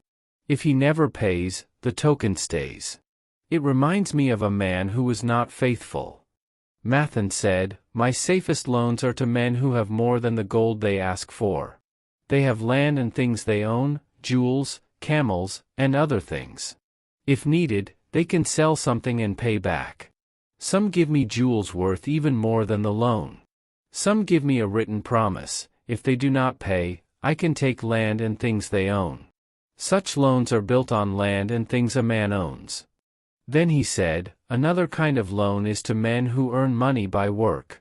They are paid for labor, like you. If they are honest, and if bad luck does not hit them, they can pay back. Such loans are built on a man's work. Then he said, but there are also men with no land and things they own, and no sure way to earn. Life is hard. Some cannot manage it. Loans to them are risky. Even if the loan is small, I do not like it unless a good friend promises to pay back for them. Mathan opened the chest. Rawdon leaned forward. On top lay a bronze neck piece on a red cloth. Mathan lifted it and touched it gently. This token will stay here forever, he said. Its owner is dead. He was my friend. We traded well for many years. Then he brought home a woman from the east. She was beautiful, but not like our women. He spent his gold to please her. Soon his gold was gone. He came to me in trouble. I tried to help him. He promised to change. But in a fight she put a knife in his heart. Rawdon asked, and the woman? Mathan held up the red cloth. This was hers, he said. In pain and shame, she threw herself into the Euphrates River.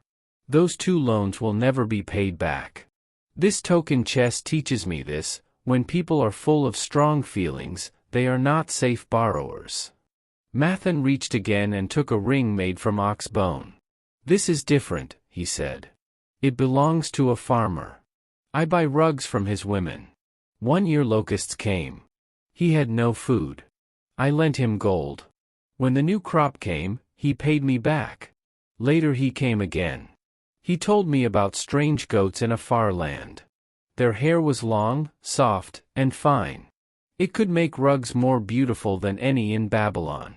He wanted goats, but he had no money. I lent him gold for the journey. He brought back goats. Now he has a herd. Next year I will sell costly rugs to the lords of Babylon. Soon I will give him back this ring, because he pays back on time. Rawdon asked, so some borrowers pay back quickly? Mathan said, yes, if they borrow for a purpose that brings money back. But if they borrow to cover foolish acts, be careful, if you want your gold again. Rawdon picked up a heavy gold bracelet with jewels. Tell me about this one, he said. Mathan smiled and joked, women interest you, my friend. Rawdon answered, I am still younger than you. Mathan laughed. Not romance this time, he said. The owner is an old woman. She talks too much. She once had money. Then hard times came. She has a son. She wanted him to be a merchant. She borrowed gold so he could join a caravan trade. But the caravan leader was a bad man. He left the boy in a far city, with no money and no friends. Maybe the boy will pay back later, when he is older. For now I get no payment. Only her talk. Still, the jewels are a safe promise for me.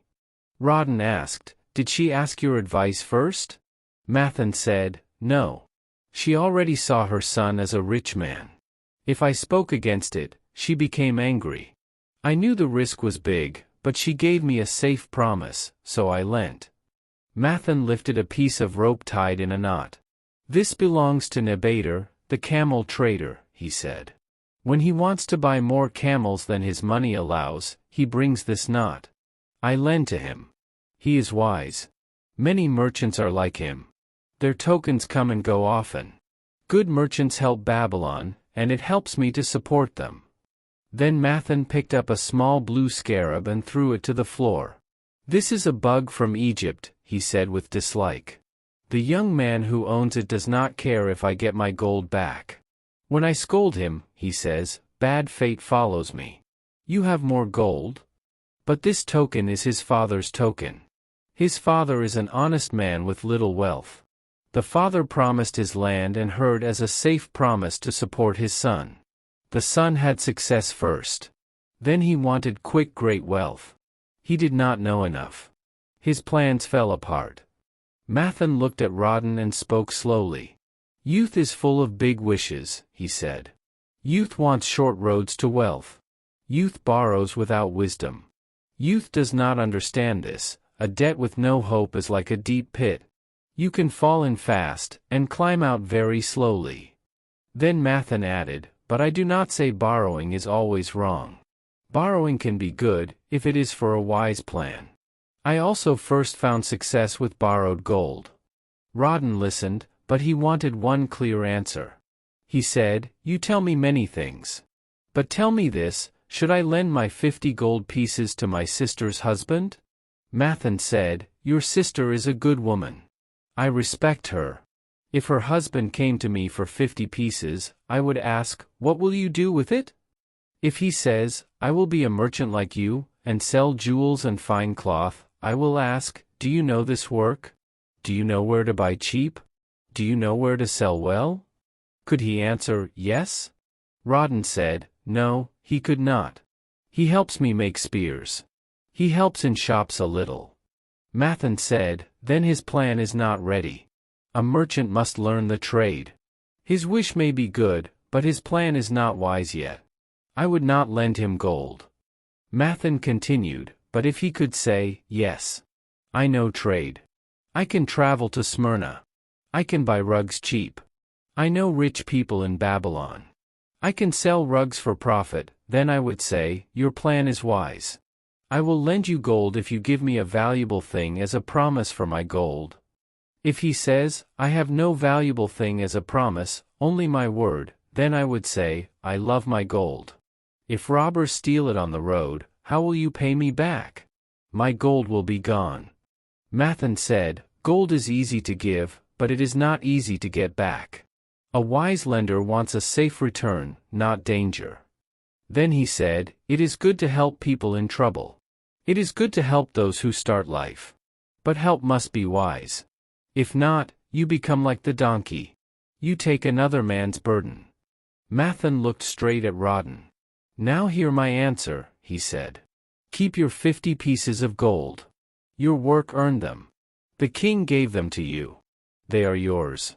No man can force you to give them away, unless you choose to. Mathan added, if you lend, lend with care.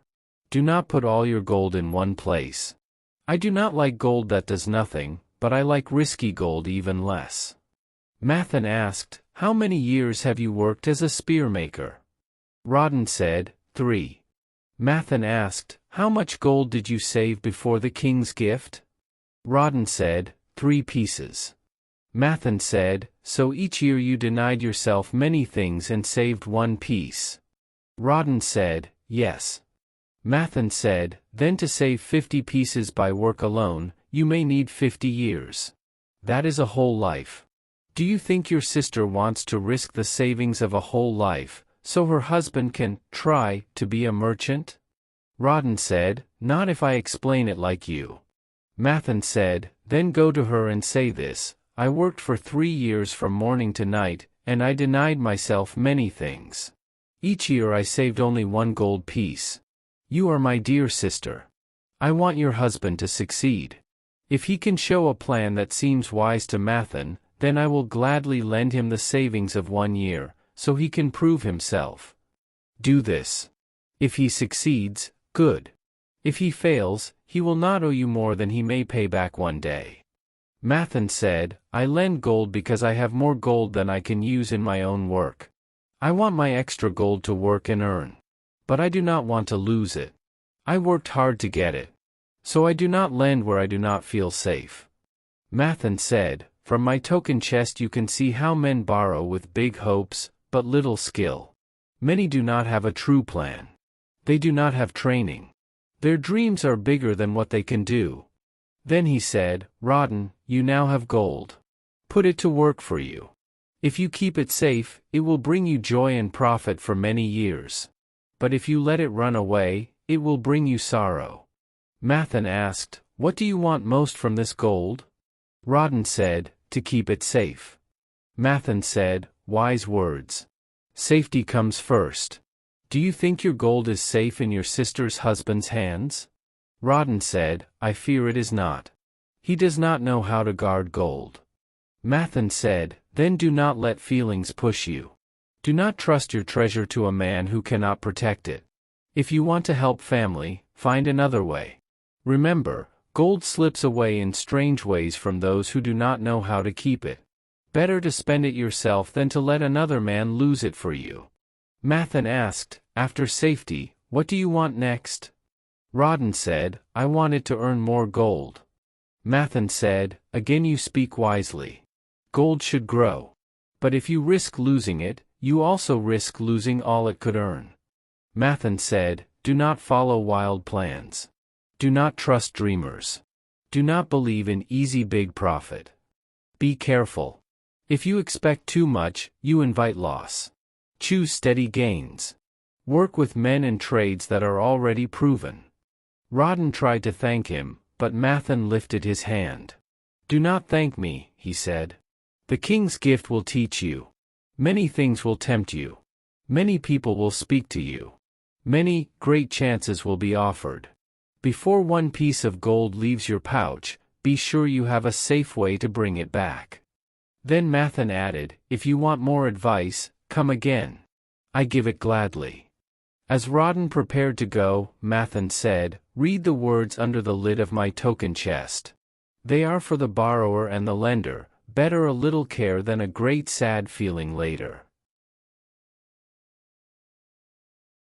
Chapter 7, The Walls of Babylon. Old Banzer was a soldier from long ago. He was old now. He stood as a guard on a narrow way that went up to the top of the walls of Babylon. Up on the wall, Babylon's men fought hard. The life of the city depended on them. Babylon was huge. Many people lived there. If the enemy got inside, the city could fall. Outside the walls, the sounds were terrible. Armies shouted and roared. Men screamed. Horses ran and hit the ground with loud steps. Big heavy logs that hit the gate struck the bronze gates again and again. The noise was so loud it hurt the ears. Behind the gate, spearmen waited in the street. They stood ready if the gate broke. But there were not many of them. The king and the main army were far away. They fought in the east against the Elamites.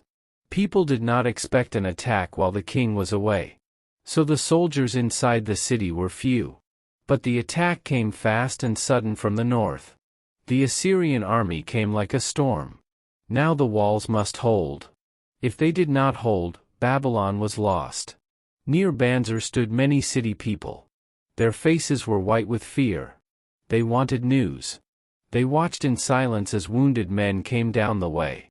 Some men came on stretchers. Some walked with help. Some were dead. This gate was the main place of attack. For 3 days the enemy moved around the city. Then they came back. They used their great strength against this wall and this gate. On the top, the men who protected the city fought with all they had. They pushed away ladders. They pushed away climbing towers. They shot arrows. They poured burning oil. If an attacker reached the top, a spear met him. Down below, enemy arrow soldiers shot many arrows again and again. Old Banzer stood close to the fight. He could hear the battle first. He could hear when the enemy was pushed back. He could hear when the gate still stood strong. An old merchant came to him. His hands shook. Tell me, he begged. They cannot get in, can they? My sons are with the king.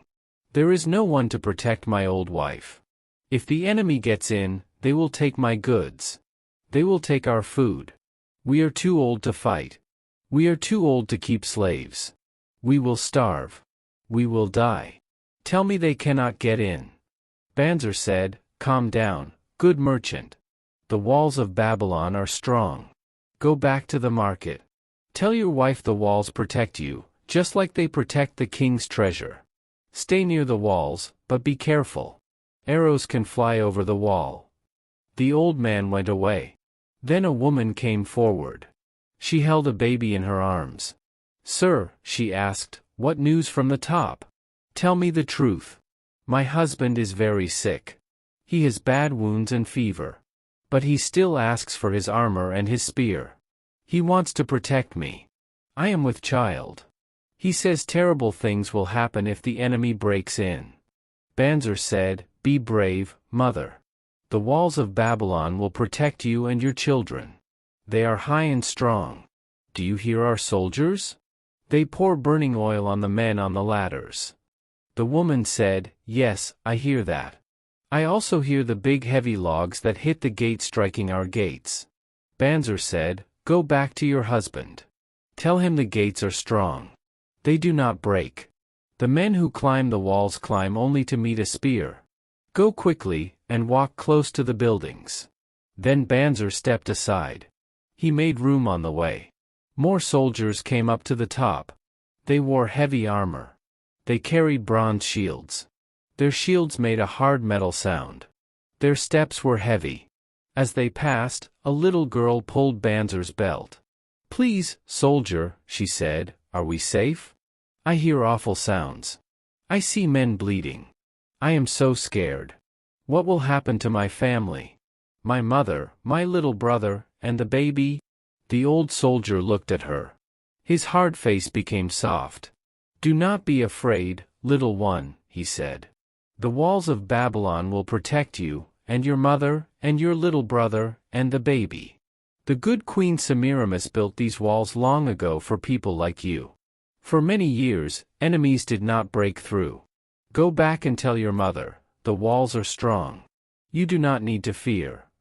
Day after day, Banzer stayed at his post. He watched new soldiers go up. They fought until they were wounded or dead. Then they came down again. Around him, the frightened people did not stop coming. They asked the same question again and again, will the walls hold? And he gave the same calm answer, Babylon is safe tonight. The walls still hold. For 3 weeks and 5 days, the long attack did not stop. The fight was hard and cruel. The way behind Banzer became wet with blood. The ground became mud. Too many feet passed there, men going up to fight, men coming down hurt, day and night, again and again. Each day, many attackers died. They lay in heaps before the wall. Each night, their friends carried them away and buried them. On the 5th night of the 4th week, the noise outside became smaller. At first light, people looked out across the plain. They saw big clouds of dust. The enemy army was going away. They were leaving. A great shout rose from the men on the wall. Everyone understood. The shout ran like fire through the troops and through the streets. It swept over the city like a strong wind. People ran out of their homes. The streets filled with a moving crowd. The fear of many long weeks broke at last. It turned into wild joy. From the high tower of the Temple of Bel, the fire of victory rose. Blue smoke went up into the sky. It carried the message far away, Babylon won. The walls of Babylon pushed back a strong and cruel enemy again. The enemy wanted Babylon's rich treasure. The enemy wanted to hurt the people and take their food. But the walls held. Babylon lived for many years because it had protection. A city cannot live without protection. The walls of Babylon show a simple truth: people want protection. This wish lives in every heart. It was strong then. It is strong today. Today we build walls in new ways. We can save money little by little. We can keep money in a bank. We can use insurance. These things can help us when hard days come. We need protection. Chapter 8. The camel trader of Babylon. Tarkad, son of Asa, was very hungry. When a person is very hungry, he smells food everywhere. For 2 days Tarkad ate almost nothing. He ate only 2 small figs. He took them from a garden behind a wall. When he tried to take more, a woman ran out and chased him. She screamed very loudly. Tarkad still heard that sound in his head. Now he walked through the market of Babylon. He saw baskets of fruit. His hands wanted to take them. But he stopped. He knew people would catch him. Tarkad did not know before how much food came to the market. He did not know how good it could smell. He left the market and walked to an inn. People ate there. In front of the door he walked back and forth. He hoped to meet someone he knew. Maybe he could borrow 1 small copper coin. If he had a coin, the innkeeper would smile and give him food. Without a coin, Tarkad knew the innkeeper would push him away. While Tarkad waited, he met the one man he did not want to meet. It was Dabasir, the camel trader. He was tall and thin. Tarkad had borrowed money from many people. But he felt the worst with Dabasir. Tarkad had promised to pay him back. But he did not pay. Dabasir looked at Tarkad and his face became bright. "Ha," he said. "Tarkad. I look for you. You must pay me back. You owe me 2 copper coins from 1 month ago. You also owe me 1 silver coin from before that. I need my money today. What do you say?" Tarkad's face became red. His stomach was empty. He had no strength to fight with words. "I am sorry," he said. "Very sorry. Today I have no copper and no silver. I cannot pay you." "Then go and get it," Dabasir said. "Find a few copper coins and 1 silver coin. I am a friend of your father. I helped you when you needed help." Tarkad said, "Bad luck follows me. That is why I cannot pay." Dabasir's eyes became hard. "Bad luck," he said. "You blame the gods. But this is your own fault. Bad luck follows a man who borrows and does not pay back. Come with me while I eat. I am hungry. I will tell you a story." Tarkad did not like Dabasir's hard words. But Dabasir walked into the eating house. That door was the door Tarkad wanted most. So Tarkad went with him. They sat on small rugs in a corner. Soon the innkeeper came. Dabasir spoke loudly, "Bring me much food. Bring goat meat, hot and brown. Bring bread and vegetables. I am hungry. And do not forget my friend. Bring him water. Make it cool. The day is hot." Tarkad's heart fell. Only water for him? He would sit and drink water while Dabasir ate meat? Tarkad said nothing. Dabasir talked easily, like he always did. He waved to other people. Many people knew him. He spoke about strange things, just for fun. "A traveler told me," he said, "that a rich man has a thin stone in his window. You can look through it. It keeps out the rain.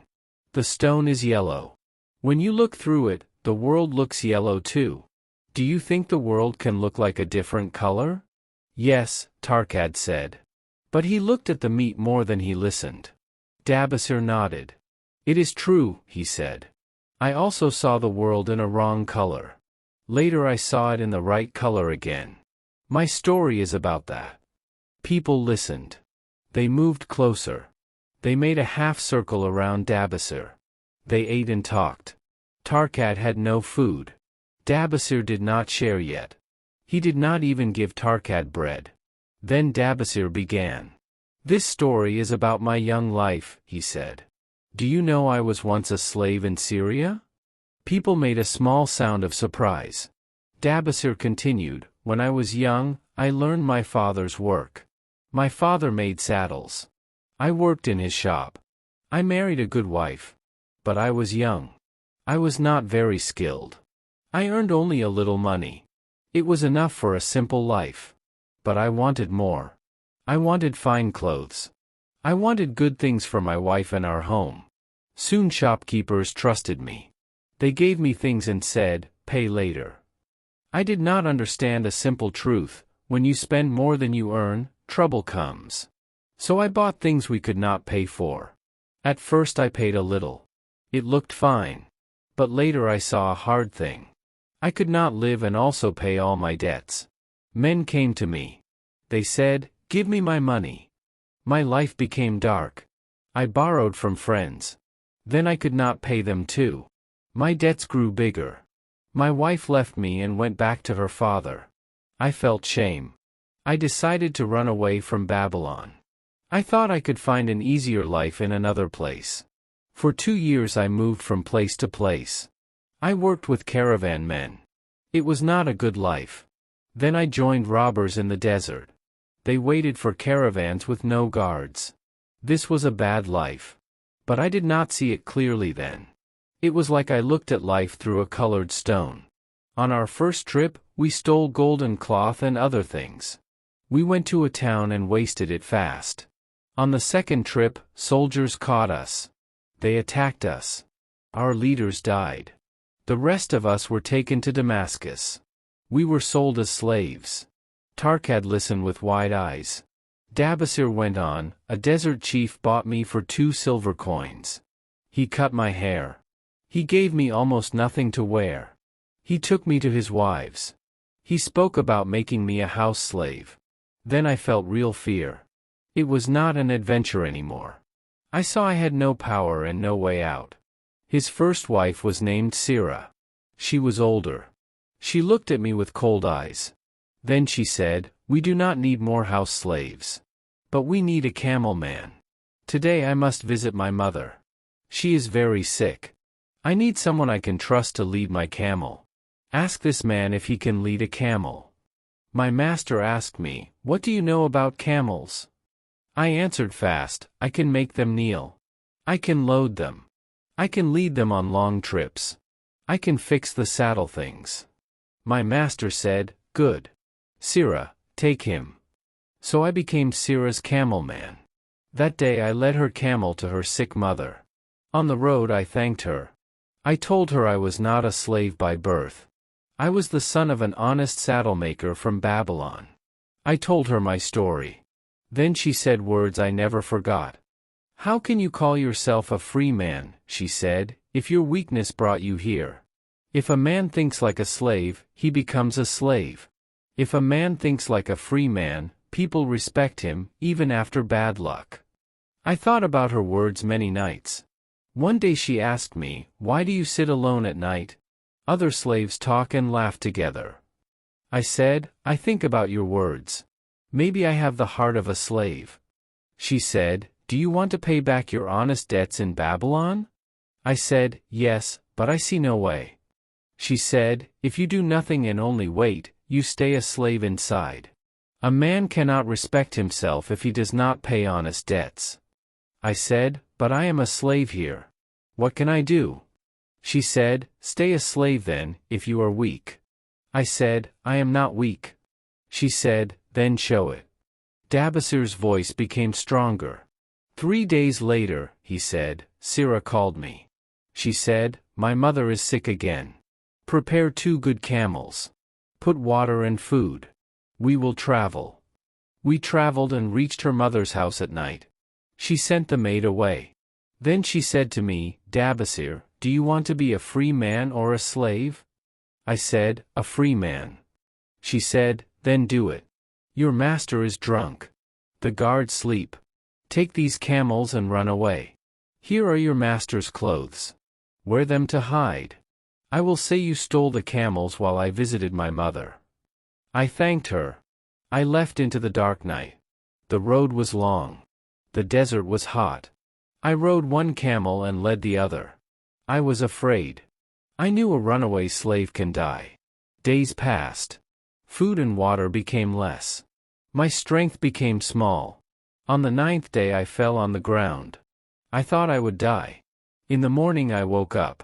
My lips were dry. My tongue was dry. My stomach was empty. Around me there was only rock and sand. No water. No food. Then my mind became clear. I asked myself, do I think like a slave or like a free man? If I think like a slave, I lie down and die. If I think like a free man, I stand up and go on. I go back to Babylon. I pay back my debts. I build a home. I become an honest man again. I said, die here? No. I stood up. Hunger and thirst were still there. But now they were only problems on the road. I spoke to my camels. They stood up too. We walked on. Later we found water. Later we reached better land. At last I found the road to Babylon. A free man looks at a problem and says, I will find a way. A slave says only, what can I do? Dabasir looked at Tarkad. And you, Tarkad, he asked. Do you want to pay back your debts? Do you want people in Babylon to respect you? Tarkad's eyes filled with tears. Yes, he said. I want that. Your words make me feel stronger. Someone near them asked, but what happened when you came back to Babylon? Dabasir answered, when a man truly decides, he can find a way. First I went to every man I owed. I said, please wait. I will pay little by little. Some men were kind. Some men were angry. But I did not run away again. I worked. One man helped me a lot. It was Mathan, the gold lender. He asked me, what can you do well? I told him, I know camels. He sent me to Nebater, the camel trader.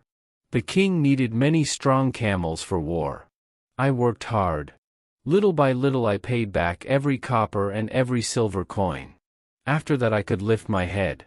I was an honest man again. Then Dabasir called to the innkeeper, the food is cold. Bring more hot meat. And bring a big plate for Tarkad. He is hungry. Tonight he eats with me. So ended the story of Dabasir, the camel trader of Babylon.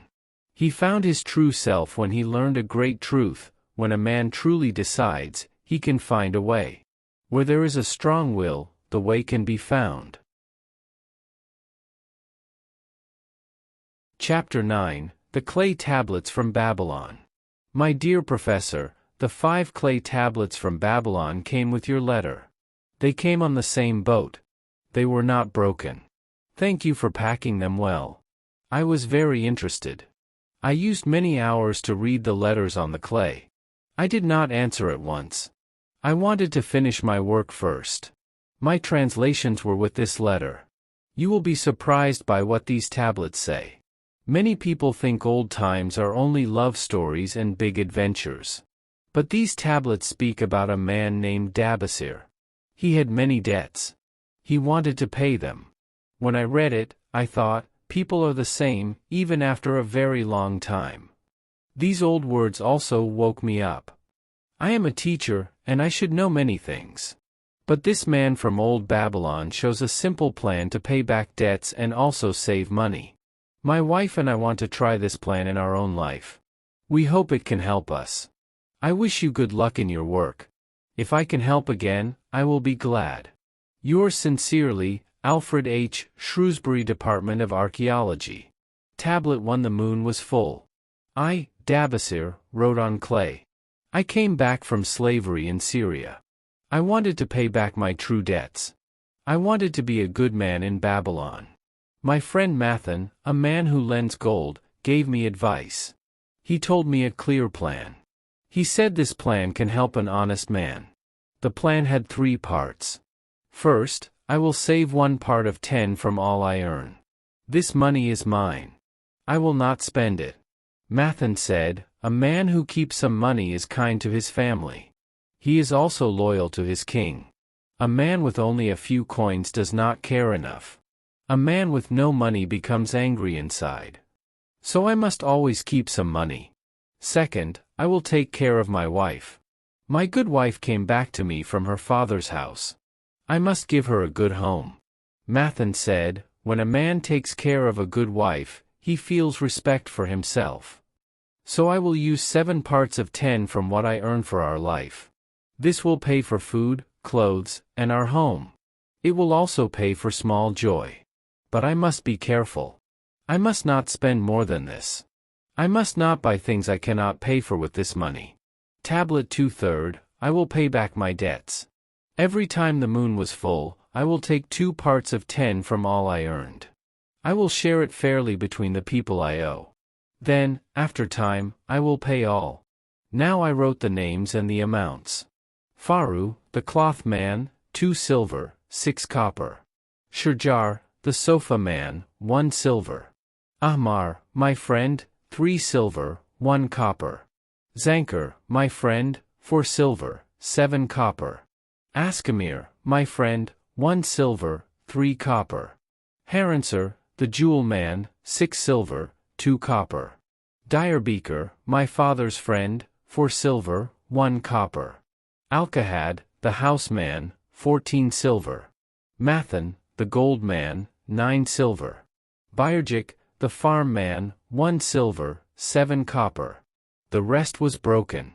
I could not read it. Tablet 3 I owed much, 119 silver and 141 copper. Before, I saw no way to pay. So I did a foolish thing. I let my wife go back to her father. I left Babylon. I looked for easy money. But I found trouble. I became a slave. Now Mathan showed me a better way. I can pay little by little from my work. Now I see, it was foolish to run away. I went to the men I owed. I told them the truth. I had no land and no gold. I only had my hands and my work. I told them my plan: I will pay 2 parts of 10 from what I earn, every full moon. This is what I can do. I cannot do more. If they wait, I will pay all in time. Ahmar was angry and spoke bad words. I felt shame. Bayerjik asked me to pay him first, because he needed help. Alkahad was angry and said he will make trouble for me. But most men said yes to my plan. So I was strong inside. It was easier to pay back honest debts than to hide from them. Even if some men were angry, I will be fair to all men. Tablet for the moon was full again. I worked hard. My wife helped me. This moon I earned 19 silver. I earned it by buying good camels for Nebator.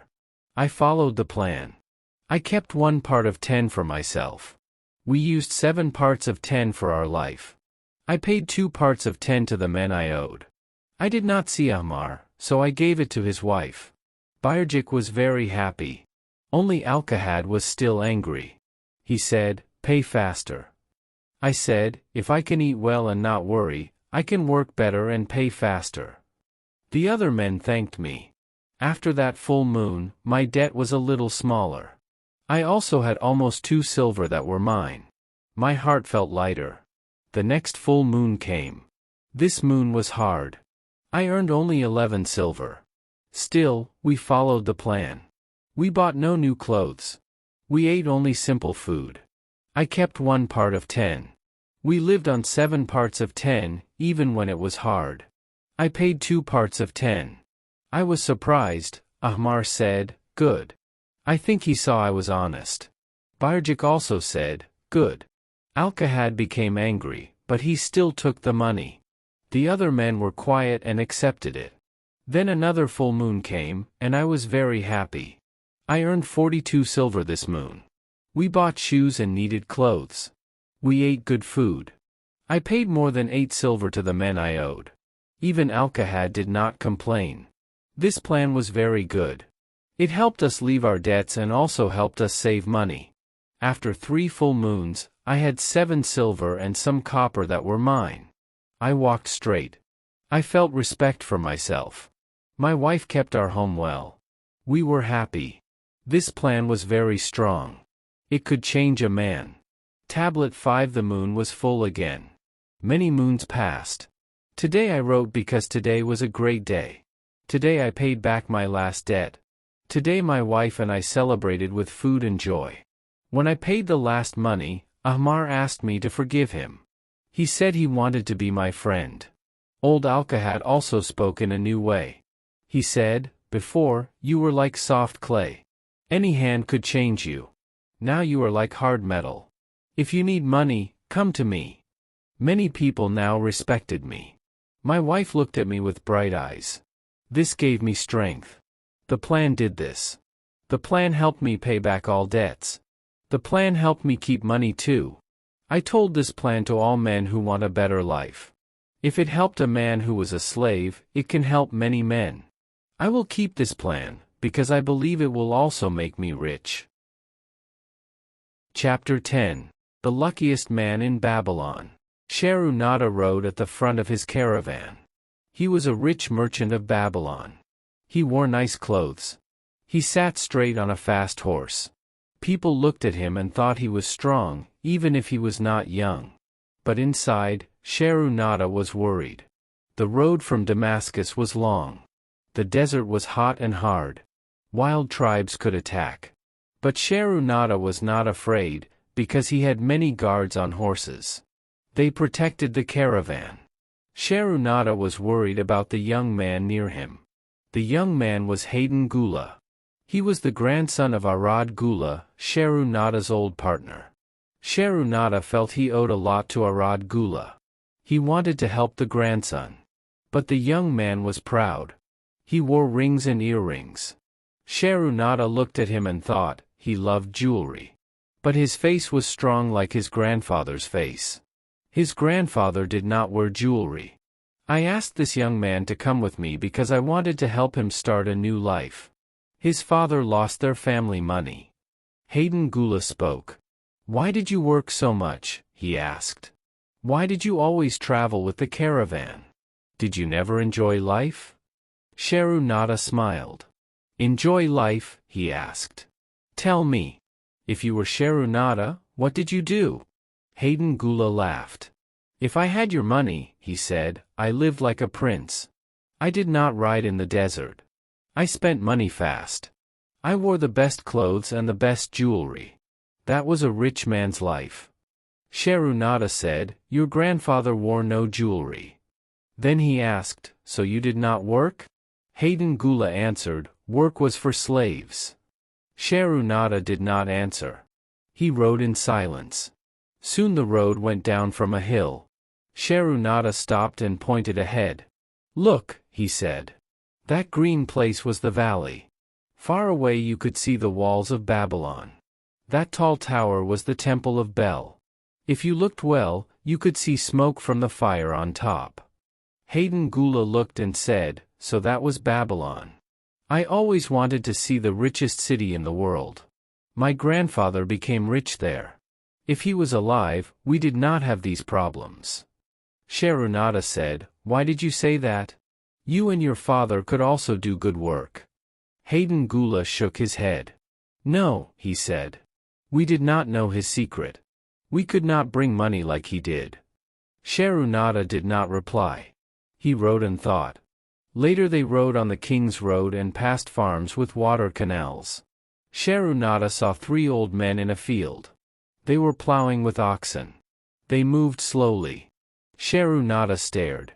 They looked familiar. He felt he saw them long ago. That was strange, he thought. So many years passed. Sharunada looked back at his caravan. He saw many camels and donkeys.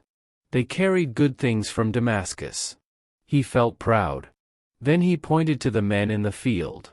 They still plowed the same field, he said. Hayden Gula asked, how did you know? Sharunada said, I saw them there long ago. Old memories came back fast. He did not want them. But he remembered Arad Gula with a warm feeling. Then Sharunada made a plan in his mind. This young man hated work, he thought. But I must help him, because I loved his grandfather. Sharunada said, do you want to hear how your grandfather and I became partners? It helped us become rich. Hayden Gula said, tell me only how you got money. Sharunada did not change. He said, my story started with those men in the field. I was young then, like you. I walked in a long line with other men. We were slaves. A farmer named Megiddo walked next to me. Hayden Gula looked shocked. Slaves? He asked. Was Megiddo chained to you? Sharunada said, yes. We had bronze collars on our necks. A heavy chain joined us. Near us was Zabadu, a thief. Another man was called Pirate. He did not tell his real name. He had 2 snake marks on his chest. Hayden Gula asked, you were a slave? Sharunada said, did your grandfather not tell you this? Hayden Gula said, no. He never said it.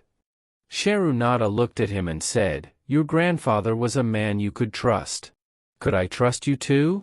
Hayden Gula said, "Yes. I will not tell." Sharunada said, "Good.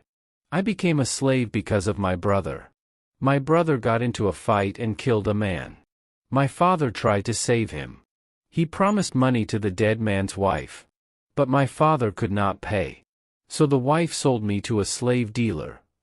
Hayden Gula said, "That was not fair." Sharunada said, "Yes. Now listen. We marched to Babylon. When we passed the field, the men laughed at us. One man shouted, 'Welcome to Babylon. The king waits for you on the walls. Your dinner is bricks.' They laughed. Pirate became angry. He shouted and cursed. He said, 'They will send us to carry bricks. They may work us until we die. They will not kill me. I will kill them first.' Megiddo said, 'That talk was foolish. A master liked a good worker. If you worked well, you lived better.' Zabadu laughed. He said, 'Who wanted hard work? Those men in the field were smart. They acted like they worked. I also found an easy job.' Megiddo said, 'Work was good. Work helped me before. Work was my friend.' That night, Sharunada said, 'I was very afraid. I could not sleep. I spoke to a guard. His name was Gadoso. I asked him, 'Will they send us to the walls?' He said, 'First we go to the slave market. When buyers come, tell them you are a good worker. Tell them you like work. If no one buys you, then you go to carry bricks. That work is very hard.' Sharunada said, 'After that, I lay in the sand and looked at the stars. I thought, maybe work can save me. In the morning I told Megiddo. That was our small hope.' Sharunada continued, 'Soon we saw the walls of Babylon. We saw many men working. Some made bricks. Some carried heavy baskets. Some fell down. Guards hit slow men with whips. I was terrified. Next morning they took us to the slave market. Buyers looked at us like animals. Guards pushed us forward. Megiddo spoke to buyers. He spoke well. A farmer bought him. Megiddo walked away. Sharunada said, 'Time passed. I was still there. I was scared. Then a fat, kind man came. He asked, "Is there a baker here?" I stepped forward and said, "I am young and strong. I like work. Teach me. Give me a chance." He liked my words. He bought me. I followed him and felt great joy. I thought, I was the luckiest man in Babylon. Chapter 11, An Historical Sketch of Babylon. Babylon was a very famous city long ago. Many people thought of gold and rich things when they heard the name Babylon. But Babylon was not in a green place. It was in a dry valley near a river called the Euphrates. There were no forests. There were no mines. There was not even much stone for building. There was little rain. It was hard to grow food. Still, Babylon became rich. This happened because people worked in a smart way. Babylon had two big natural gifts: good soil and river water. People used the river water to help the land. They made walls of earth to hold water.